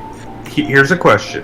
What happens if we take them as kind of but not quite companions? Well, they'll probably backstab us. And try to Entirely kill us. possible. But we could go in and say, hey, we are requisitioning you as deputies. We're deputizing you, even though we have no more authority, but all the same. Well- And you will work off your sentence by serving us in the capacity of investigating this disturbance. I think they'll just try to Explains- kill us as soon as we're distracted. We could pay them. They wouldn't get full half share, but they might get some. They're I just think gonna they'll run just off. try to kill us as soon as we're distracted. Because they could just have everything then. Is there any use for having live meat inside of this place with us? They could open this door for us. Or they could go in that room for us. You know what I mean? They could trip traps for us. I mean, we'd basically have to shove them into the meat grinder, and that's assuming we can keep control of them the entire time. We could just bind them with rope. And leave them here? Well, like, Again, I'm bind their not arm. sure why we can't treat them like, companions. Yeah, they attacked us. They'll get a Because share of the XP. Well, they wouldn't get a share of the XP since they're not. They don't have any Yeah. player class levels. Yes. The reason we can't is because they'll try and kill us as soon as we're distracted. So, Hey, how do you know that is the case, though? well, I don't, but I don't want to risk it. So I mean- basically, your options are. So let's just break down like the list of options you have. You could kill them where they stand. You can. You could capture them and then use them as live bait for various issues, which is just killing them slowly. Right. You could capture them and then just like ditch them somewhere in the swamp and maybe they survive, and hopefully fuck off forever. Right. Since reporting you would also mean reporting themselves, since they're also technically breaking the law. Breaking the law. You could, or you could try to capture them and bring them in town for whatever justice Krothos thinks is appropriate. Do you think he'd pay us? Do we still have legal mandate to be here? No, you got fired. Are we not allowed to be here? Yeah, we were doing it before we got hired too. Do we need legal mandate to be here? I mean, you were lying about being here, or you were telling everyone that you were going and fighting the froglings and shit. Oh yeah, that's right. And you've been saying that you've been getting this treasure by trading with some weirdos in Bogtown and other shit. The lies upon lies. Yeah, so do we coming down around us? do we let them go and trust that they're not going to turn themselves in, or make up some horrible lie about us? What if they get a bunch of their buddies and come after us? Yeah, or do we just kill them? And I everybody mean- assumes they died in the Barrowmaze from other. What would your God-loving cleric think about all this? Yeah, what would Thaindor's prescriptions recommend in a situation like this? Let's see. Thaindor is the lawful good god of the dwarves. So he would probably assert that killing prisoners would be inappropriate, and that you should probably that essentially just tying them up now and then just ditching them up in the swamp would be minimally moral for the diktats of Thaindor, given that the local authority is not terribly good or competent. And how would there is no Thaindor better law than feel Thaindor's about around. them working off their sentence by way of aiding in our quest? Yeah, what would be against, is there a clear moral option here, or is it just We have a fourth option. what's that?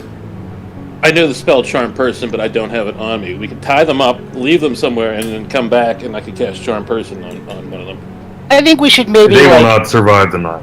Why don't we do this? How about we do this? We escort them out of the Barrowmaze to one of the other towns that are relatively nearby. Give them a certain small quantity of hush gold, and tell them if we ever see him again, deal's off. But if we never hear from you, everything's fine. That's going to make us look weak, giving them gold after we beat them. No, Or we'll give them it's a mercy. We'll give them enough to be like, this is enough to get you far away from here. And that's These are it. peasants. They can't leave their land. Well, They're levied by they've their already local done it. lord. Yeah, they've done it. They've Yeah. already done it. We're Yeah, beyond that's that now. true. They are technically engaging in banditry. Yes. Do they have any more It's fuse punishable by death. No, they don't have any more fuse grenades. They do have a couple more firebombs, though. Yeah, we're taking all their weapons, of course. Yeah. And then I think that's not only the least bad thing. I think it's even a little bit generous under the circumstances. I get a I'm firebomb to still replace in that fuse support of- grenade. Oh, okay. No, if we lead them around and shove them into the Yeah, fresher, that's Yeah, bad. I think the party would be fine with Gnarls getting the fuse bombs. So that'd be Oh yeah. one. Firebombs. Yeah. Sorry, the firebombs. Yeah, you get two Just one. firebombs. I'll just take one. Somebody else can have the other one. Well, whoever's got the best throwing arm should get them. The dex So. thing. Yeah. I think so. My dex is 12, so not Wow. great. And Shim Shady's rather is 17. Yeah. So Shim JD can have the other firebomb. Cool. We lead them out, but right now we can just have them open these doors and walk in these rooms for us, right? Because No, that would be shoving prisoners into noxious caverns. I think that would be immoral. I mean, in the short term, right? You can tie him up and throw him in a corner. yeah, let's do that. How much time do we have left in our timer before we gotta get back? Because if we do, we gotta get them out, get them to a different place, let them go, and then make our way back to Helix. Alrighty. So you got 2 hours left. Yeah, gonna I think we should call it here for right now, and then do this, because we're not gonna be able to do it on the way back. Yeah. We can so- just let them loose in the mounds. I mean, they might get eaten by monsters. I think that's less moral than escorting them to a relatively safe place. then you are now reaping the net downside of traveling with a lawful good cleric. Yes. I'm able to overlook it because the local authorities are incompetent, but this is a personal. I mean, moral technically, he's not the only lawful good person here. So Oh, there you go. I mean, it's the only one that. It's the only character who's mechanically bound to it. Right. But yeah, do you want to? But that's fine. We can do an extrication. Do you want to mess with that gargoyle statue on the way out? Yeah. I think so. Maybe, unless we don't want them to see whatever happens. we can tie them up and leave them in the hallway while we do it. Alrighty. We can leave our retainers to guard them. They're capable enough of doing that. Okay. Alrighty.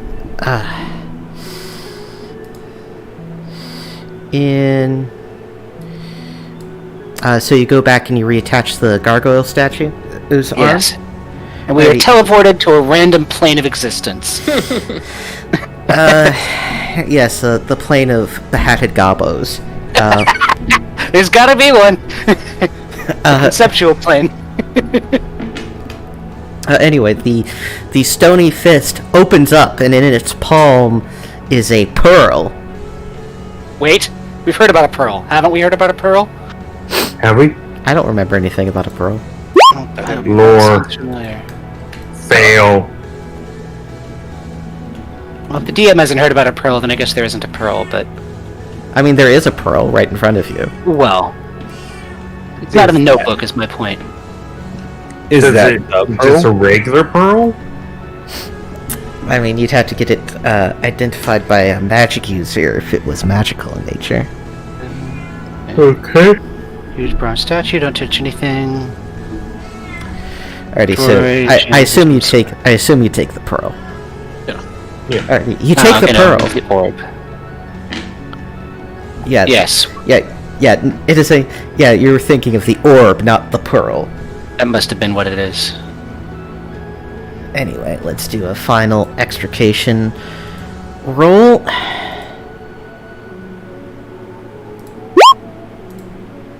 No random encounter on the way out. Alrighty, so we'll go to the calendar. Alright, what's our general fund look like here? Well, I gotta tabulate all your XP and bullshit now. Well, I mean, don't we have a party treasure fund? Yeah, which you immediately empty to pay for antitoxin and shit early on, and then have never refilled. Okay. Alright, what would be an appropriate... Because we're not resting yet till we get back to the town, right? So, like, what would be an appropriate amount? What do we think, given the economy, would take these, however many peasants are left, a reasonable distance away? Doesn't pay them enough to get another fucking firebomb. They have a family. They probably each have a family somewhere too. I mean, Yeah, well, they're gonna have to find work for dislanded peasants, and send some money back, and that's kind of their problem. Let's see. Minimum travel expenses out of the area would be like 10 gold pieces. Alright, so how many of us are there? How many of them are there? There's 5 of us, including Garrus. Everybody just give up 2 gold pieces. wait a minute. Do they have families? I'm going to ask them. Do you have families around here? Where do you live? Let's see.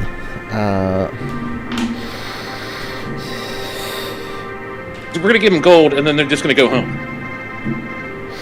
No, we're escorting them to on the outside of the area on the idea that if we see them again, They're just going to turn around and go home.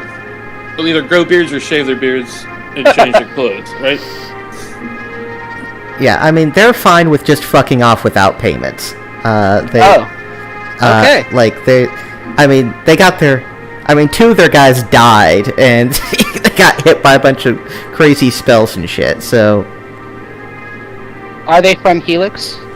I'm wondering... Actually, they're from...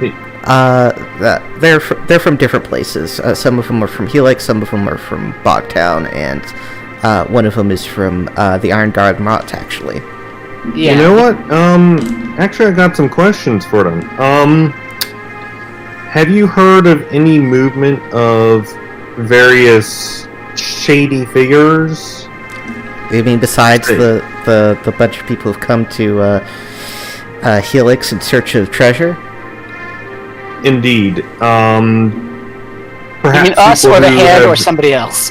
Yes. I'm meaning particularly the cultists. What cultists? We've been hearing word that there are various demon worshippers. Demons? Indeed. As I said, you were entering into a very dangerous area that was barred legally.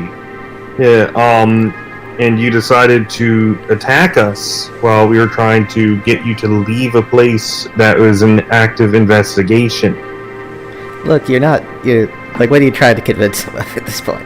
Well, I'm Anyway. well, no, I'm trying to convince them not to actually, talk Back. about. But I'm wondering if they know anything about shady persons coming that are like demon worshippers and shit. You hear about that one guy that got turned into a frog?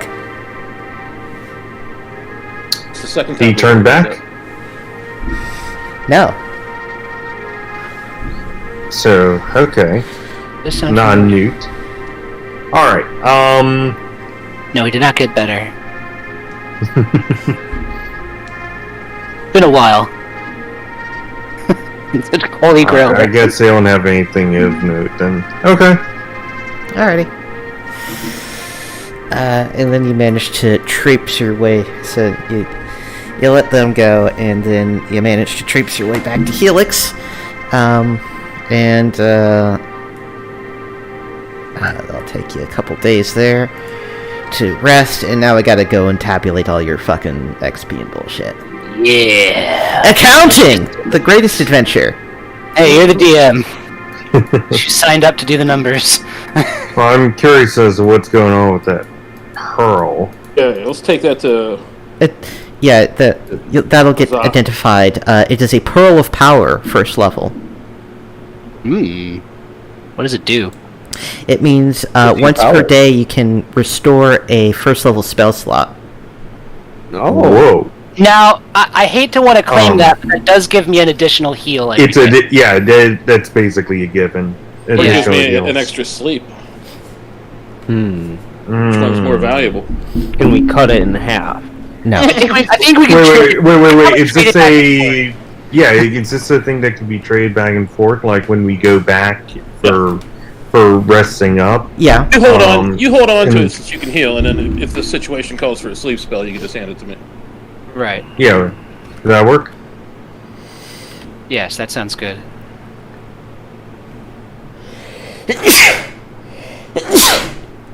Excellent. Just gotta Because there's sneeze. 3 heals.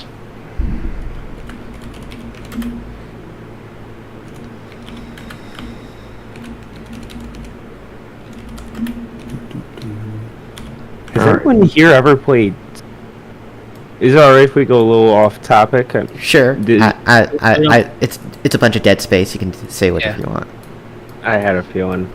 Has anyone here ever played Cyberpunk before?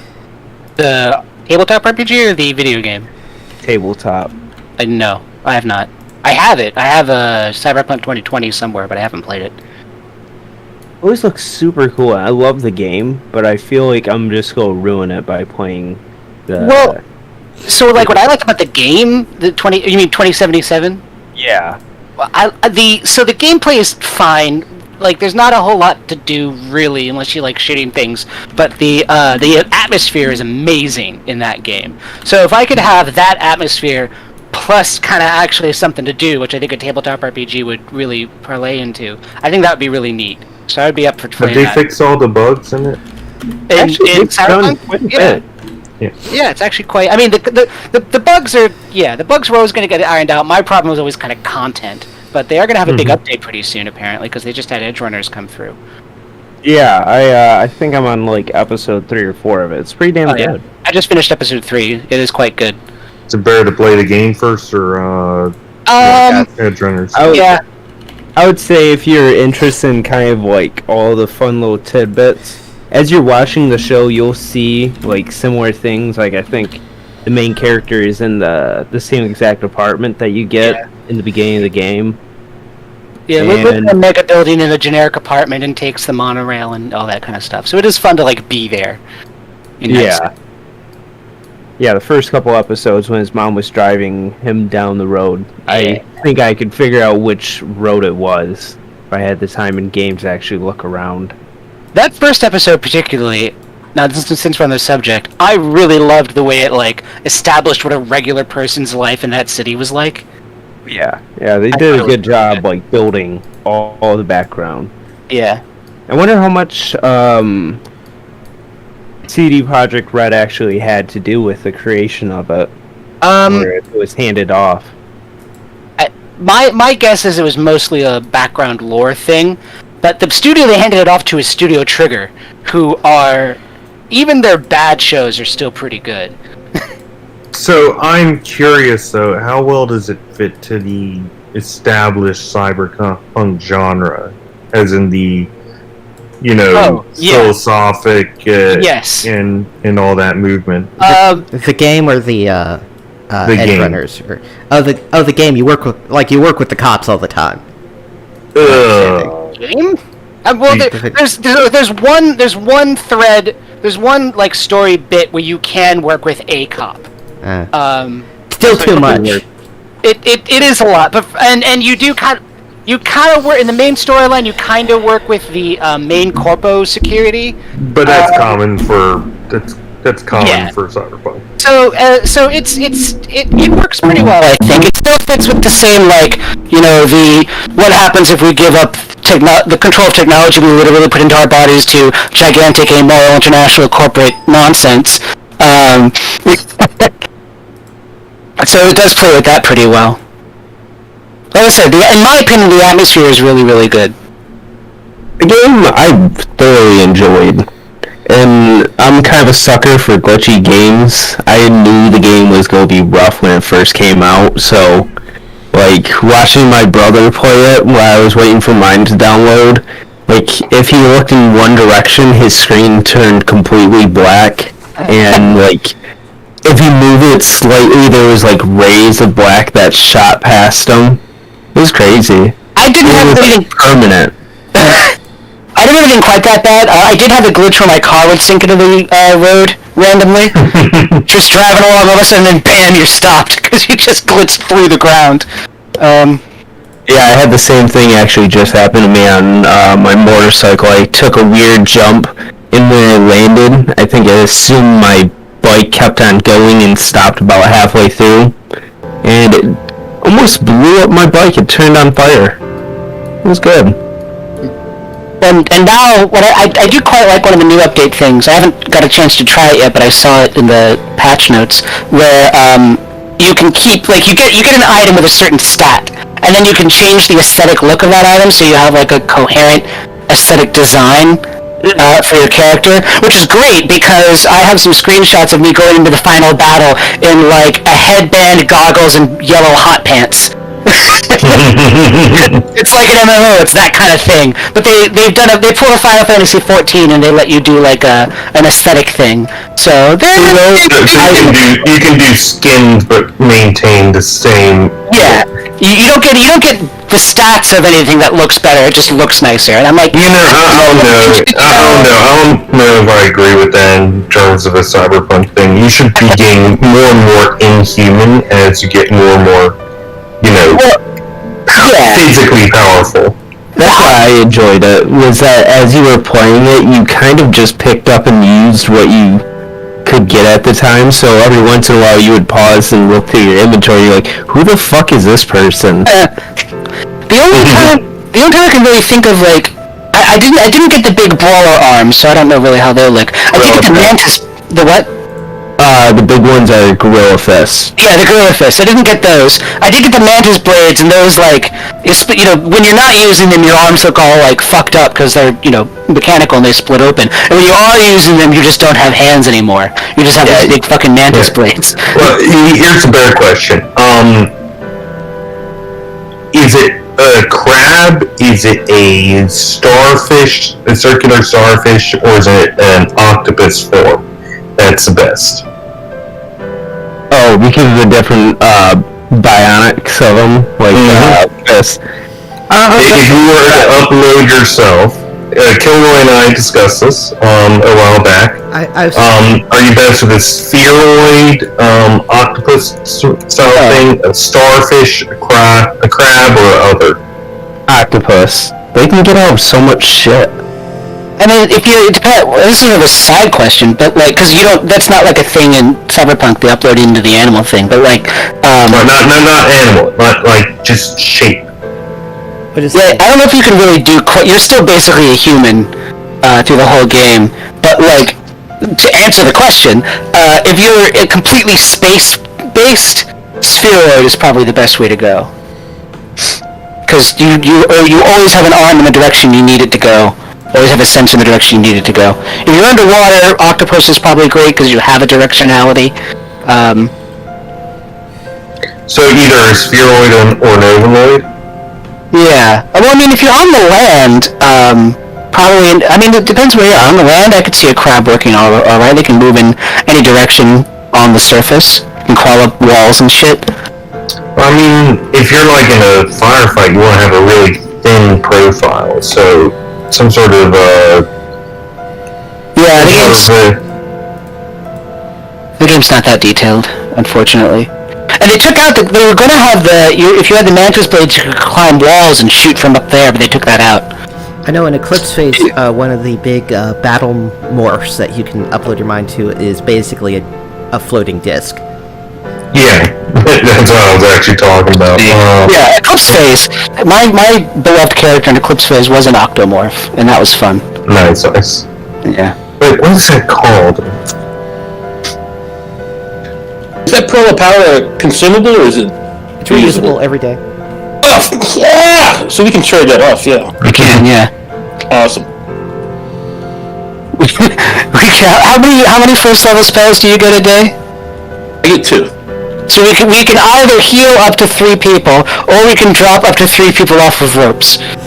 Yes, the Reaper morph. That's 2d8 hit points worth of, or hit dice worth of creatures. Yeah, The 16 first level, 1 hit die monsters can be put to sleep. Off of ropes onto spikes. That is pretty badass. I mean, legally. Another thing though, Benedict, about the game is that it is set a little bit farther into the future than, like, I think the last tabletop game was. Oh yeah.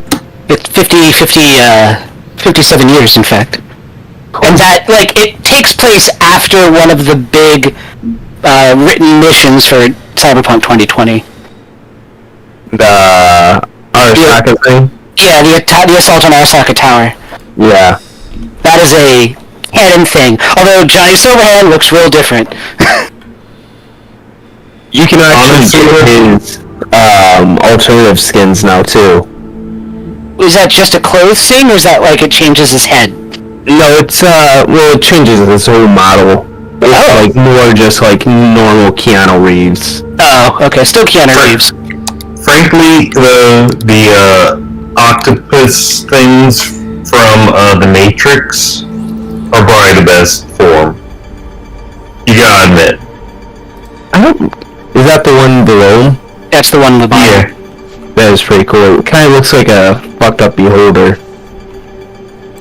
Well, it's like, okay, you got all your sensory things, you got tons of appendages for doing anything and everything. The advantage of the spherical one is all your sensory organs aren't on one side, all your appendages aren't on the other. You have constant, 360 by 360 coverage. Oh, so you're talking about like... I mean, yeah, if you're a machine, you can absolutely do that. Yeah. I mean, if I lived entirely in space as an uploaded, mind, that's what I would do, is I would probably have a spherical morph. And, I'm in a Tuesday night cyborg game, which is like a rules light cyberpunk. That sounds pretty cool. I like rules light stuff. It's 6:30 Eastern on Tuesday nights. A Swedish guy from Finland runs it. It's pretty cool. Cyborg. Is this the cyberpunk spin-off of Morkborg? Yes, it is. Okay. Yeah. Oh, how I'm about 8 that? sessions deep, but I'm on my 3rd or 4th character. But I mean, you can It's one of those kind of things. easily, It's Ooh, that book is pretty. Yeah, There's always a swarmoid morph. Oh yeah, where there's just lots of I. One me, lots of me's. It's got issues, but you could always do like the shitty Terminator 4 or 5 or whatever it is, where it's like you've got a chassis, and within that chassis you've got your swarmoid form. I read a book once where at one point one of the characters is a flock of pigeons. Huh. Did you enjoy it? Yeah, well he did it I think as a vacation. Is this a cyberpunk sort of thing, or? Sort of. It's Accelerando by Charles Stross. It's up there. It's worth reading if you haven't read it. It's free on his website. You can download a copy for free. drop a link to my server in case somebody wants to get in. A series of interconnected short stories. Gotcha. Yeah, it's basically a fix-up. What was that? Yeah, it's a bunch of short stories in the same, I'll show you a link. Yeah, it follows all the same people. It does tell a big story. Think World War Z. I didn't read World War Z. Good book. I've heard it's good. I've heard the movie was bad. The movie is bog standard as a modern zombie movie, with the sole exception of the... honestly, there's nothing special about it. The book, on the other hand, very good shit. Yeah, I really liked it. It's Max Brooks. Yeah. He's related to Mel Brooks, isn't he? I don't know. I thought he was. Maybe I'm thinking of somebody else. It's a common last name. Yes, he is the son of comedy filmmaker Mel Brooks and actress Anne Bancroft. See, I know my shit. There you go. Surprisingly. He's a senior fellow at the Modern War Institute at West Point. That's interesting.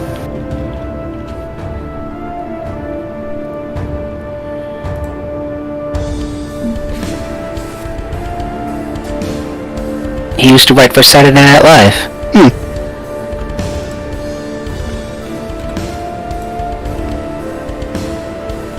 Much of Brooks' writing focuses on zombie stories.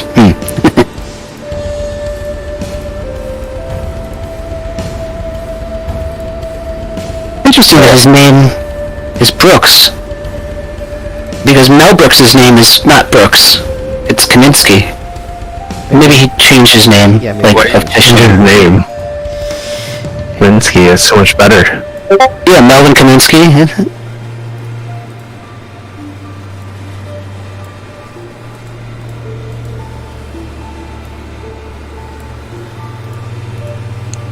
But yeah, the Octomorphs do look great fun.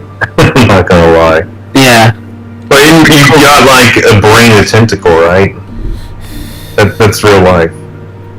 I mean, it's one singular consciousness controlling the whole thing, but yeah.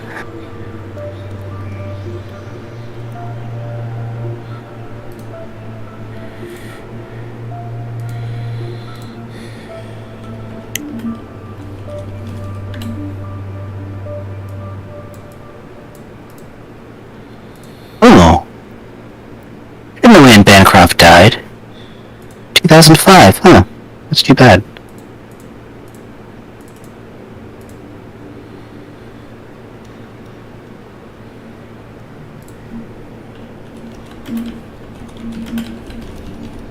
Mel's still alive. He's 96. Mel God Brooks? bless him. Yeah, Mel Brooks. Must be like drinking the blood of like virgins or something. Hey, I mean, look, it's Mel Brooks, okay? I'd hunt them down myself. I mean, to my recollection, that's a thing rich people are doing nowadays, where they take the blood plasma of young people and constantly just running through their bodies as an anti-aging treatment. Bob Dylan did it first. Kinky. Damn Soviet vampire. But the irony is, it's like vampires are literally in reference to blue-blooded aristocrats. And Right. This is that all over. What is it? First is tragedy, then is farce. Yeah.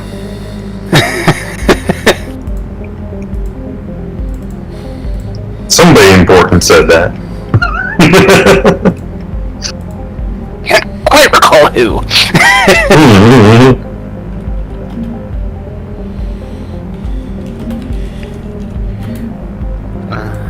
see.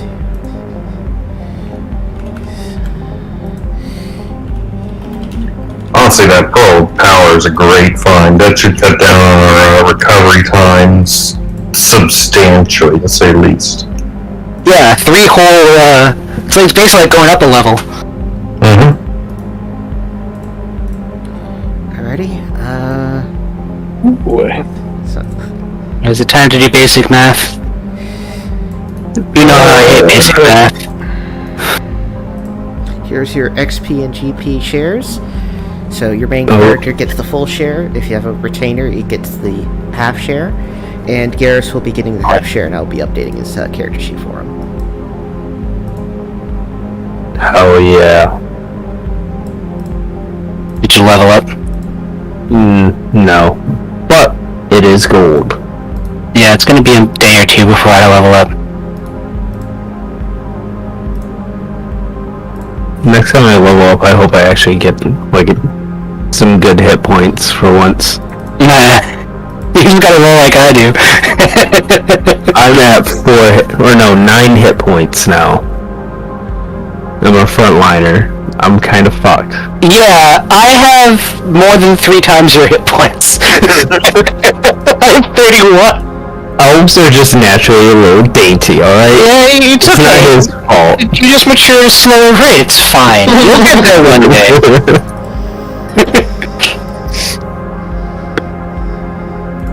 I'm gonna go to the Church of Saint Yig and donate. I'm close-ish to level gold? 4. 30 gold in the distribution pot. Yes, No, put some roses on, or some flowers on Shady Jim's grave. Whoa, that guy Jim died. How do you figure he died? The guy who's putting flowers in his grave dropped him off a rope. Yeah, there's a lot of shim JDs and JD shims and other people around. This is just some cold mobster shit. Like, I dropped you off a building and I'm gonna go visit your grave and put flowers on it. the half Put orc, a horse head in Kratos' bed. the half orc acolyte of Saint Yig Gamdar thanks Gnarl's host step for his generous contribution. Alright. It's becoming my favorite. I see how it is. Do you ever drop up flowers to Thratmet's grave? Is that? My old character. I didn't remember him. What did we do with Thramit's body? I actually don't remember. You buried him slightly outside of town because you didn't want to blow. That's right. Under the promise that one day you will take him to the halls of his ancestors. Yeah, I haven't left the town. Which still hasn't happened. I haven't left the town yet. I can't travel all the way to the halls of your goddamn ancestors. Unless they're like always there. Alright. What? Alright, so I didn't hear that. I was laughing too hard. anyway, so in addition to the Pearl of Power and the bracers of defense, which you've already distributed, the Copper Locket, as it turns out, is a brooch of shielding. Which protects you from magic missiles. Just magic missiles, huh? Yeah, just magic missile. I mean, I would love that. No one else wants it. Yeah, go ahead. Go for it. Is magic missile auto hit in this game? Yes. Yes. Okay. They're going to probably target spellcasters, probably healers with magic missiles. That's true. On the other hand, I do have 31 hit points. What do they? How much damage does magic missiles do? At base it does 1d6 plus 1 guaranteed damage, but at higher level casters can cast shoot multiple missiles. I might need this, or else I might die to the first one. I mean, sounds if this has to be a permanent thing. If the magic missile casters are whoever they may be are targeting somebody in particular, then we can move it off. Yeah. What was it again? It was something brass, right? It's a copper locket. Copper. Oh, is that the one with the picture of the woman inside of it? Yes. Which is totally Krothos' ancestor. Now you're just going around town with it on. Can I put it inside? Sure. Okay, I'm gonna put it inside my shirt. And you just have a locket of a random woman. Yep. Is the woman engraved inside of it, or is it a picture that's It's a very small painting. In other words, it could be desecrated. Possibly. I mean, even if it was engraved, I mean, I guess you could desecrate it a little. Because it's fairly small and it's a soft metal, so you could scrape it off. Oh, too. And it's protection from magic missiles. Yes. 25 points of damage. Oh, so it'll run out. Oh, let's see. It'll run out eventually, yes. You also got 2 runic tablets. Alright, who wants to go for them? I shall note that now that you're a little bit higher level and these risks are a bit more meaningful, you don't have to use the runic tablets if you don't want to. But, if you just want to... Alrighty. Our companions could always use them. That might require some morale checks. I'm game. Anybody else? How many do we have? 2. I'll try one. What the fuck could happen? I rolled a 6! Is that good or bad? Bad. Lower. We wanted to see, whoever gets to read it, D100. Alrighty, Estelle gets the first runic tablet. Roll a d20 for me. Alrighty. And that is a 2.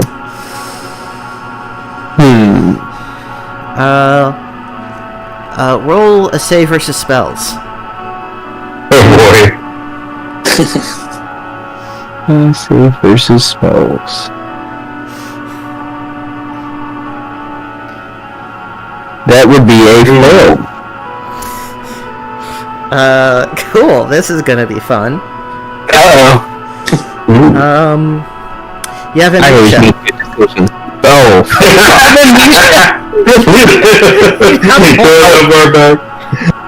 This is gonna be fun, actually. He doesn't even know his name anymore. Like, he has functional knowledge. He doesn't know. Like, where the hell am I? What's going on? I think we should take him to the wizard. On the way there, I start telling him things like, so your name is Little Bitch, and you think dwarves are the best, and Feindor is the coolest. What about the second one? Anybody want to roll off for it? You can take this one. Yeah, we gotta take this guy to the wizard. 99, I would have won anyways!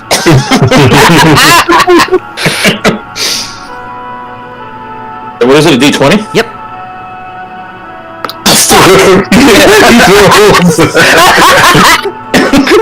Double amnesia.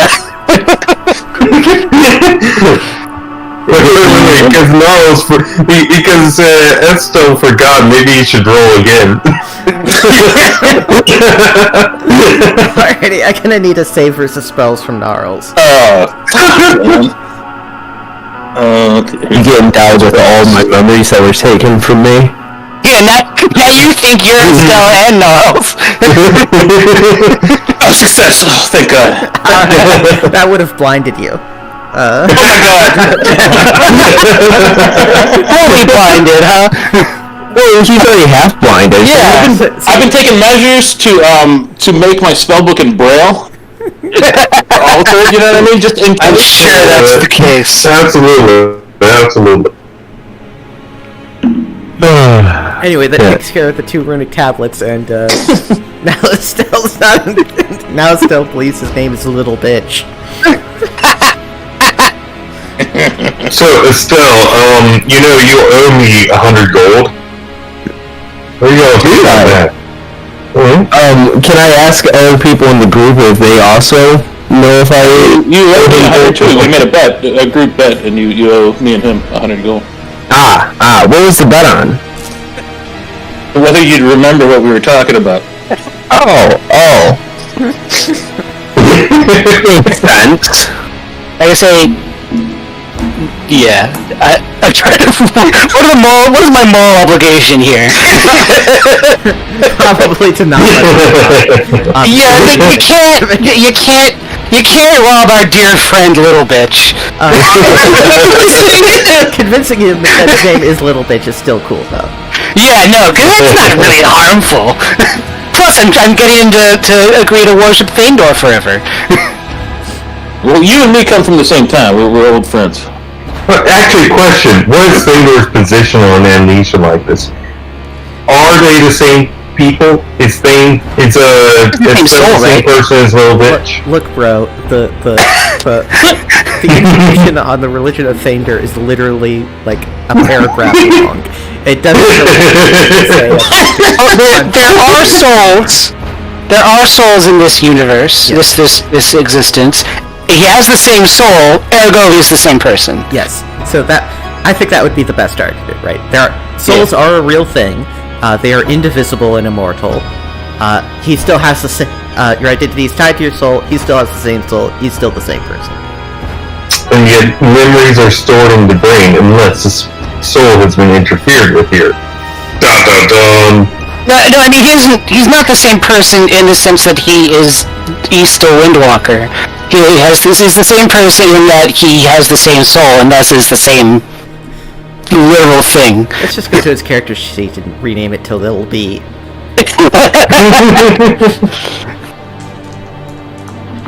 I think that they're looking for group reference, which is an old webcomic. Not that old, but pretty old.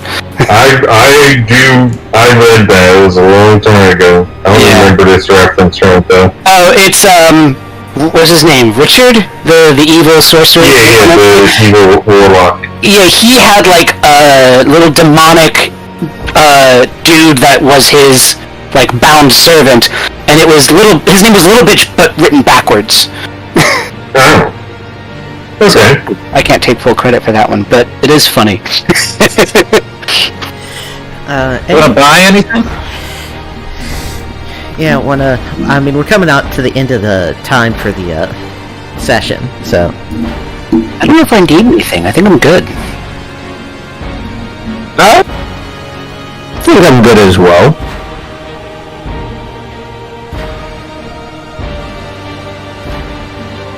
That copper locket counts as a small item, right? Yes, it's insignificant. Alright. A really big locket takes up a slot. Of course, Estelle wouldn't know what he would be buying stuff for anyway. So I have absolutely no idea, other than, like, how to do stuff. Yeah. Did we take him to a wizard? Sure. I mean, you can take him to a wizard. You're gonna need a remove curse spell from him, though, which is a divine thing. I'm first in line for the remove curse. So. What level is remove curse? Well, I'm a divine spellcaster. Yes. If he can give me the scrolls, I can cast it.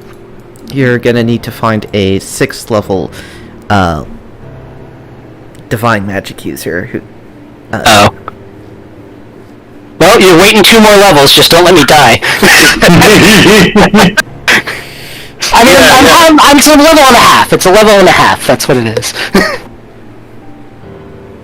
get there quicker. Okay, Sure, anything for you, little bitch. it sounds like a good way to do some character building. All right. Yeah. You should So yeah, you do owe me 100 gold. He doesn't owe you 100 gold. He may need to Here's me 100 gold. Killjoy. Yeah, tell that to the, 3 different squads of zombies and ghouls and shit I annihilated down there today. Oh, what about my web sleep spell? I mean, Yeah, I'm not saying he didn't. Well, those were humans. The Divine Might of Feindor doesn't really give a shit about humans except for me, because I'm cool. Oh, Killer, you should start putting titles on the episodes. This one could be little bitch. I don't know what to call that. 2.5 hours in. Oh. This is a good Halloween episode. At the very end. Yeah. Sure, I can go back and try to add some episode titles. If you have any ideas for episode titles, let me know. We're gonna need to hire an editor with all of our sweet Patreon money. Anyway, that's the Sleeping, Go ahead. sleeping climber could be one. Happy Halloween, everybody. Alrighty. Happy Halloween. Happy Halloween. Alrighty. Say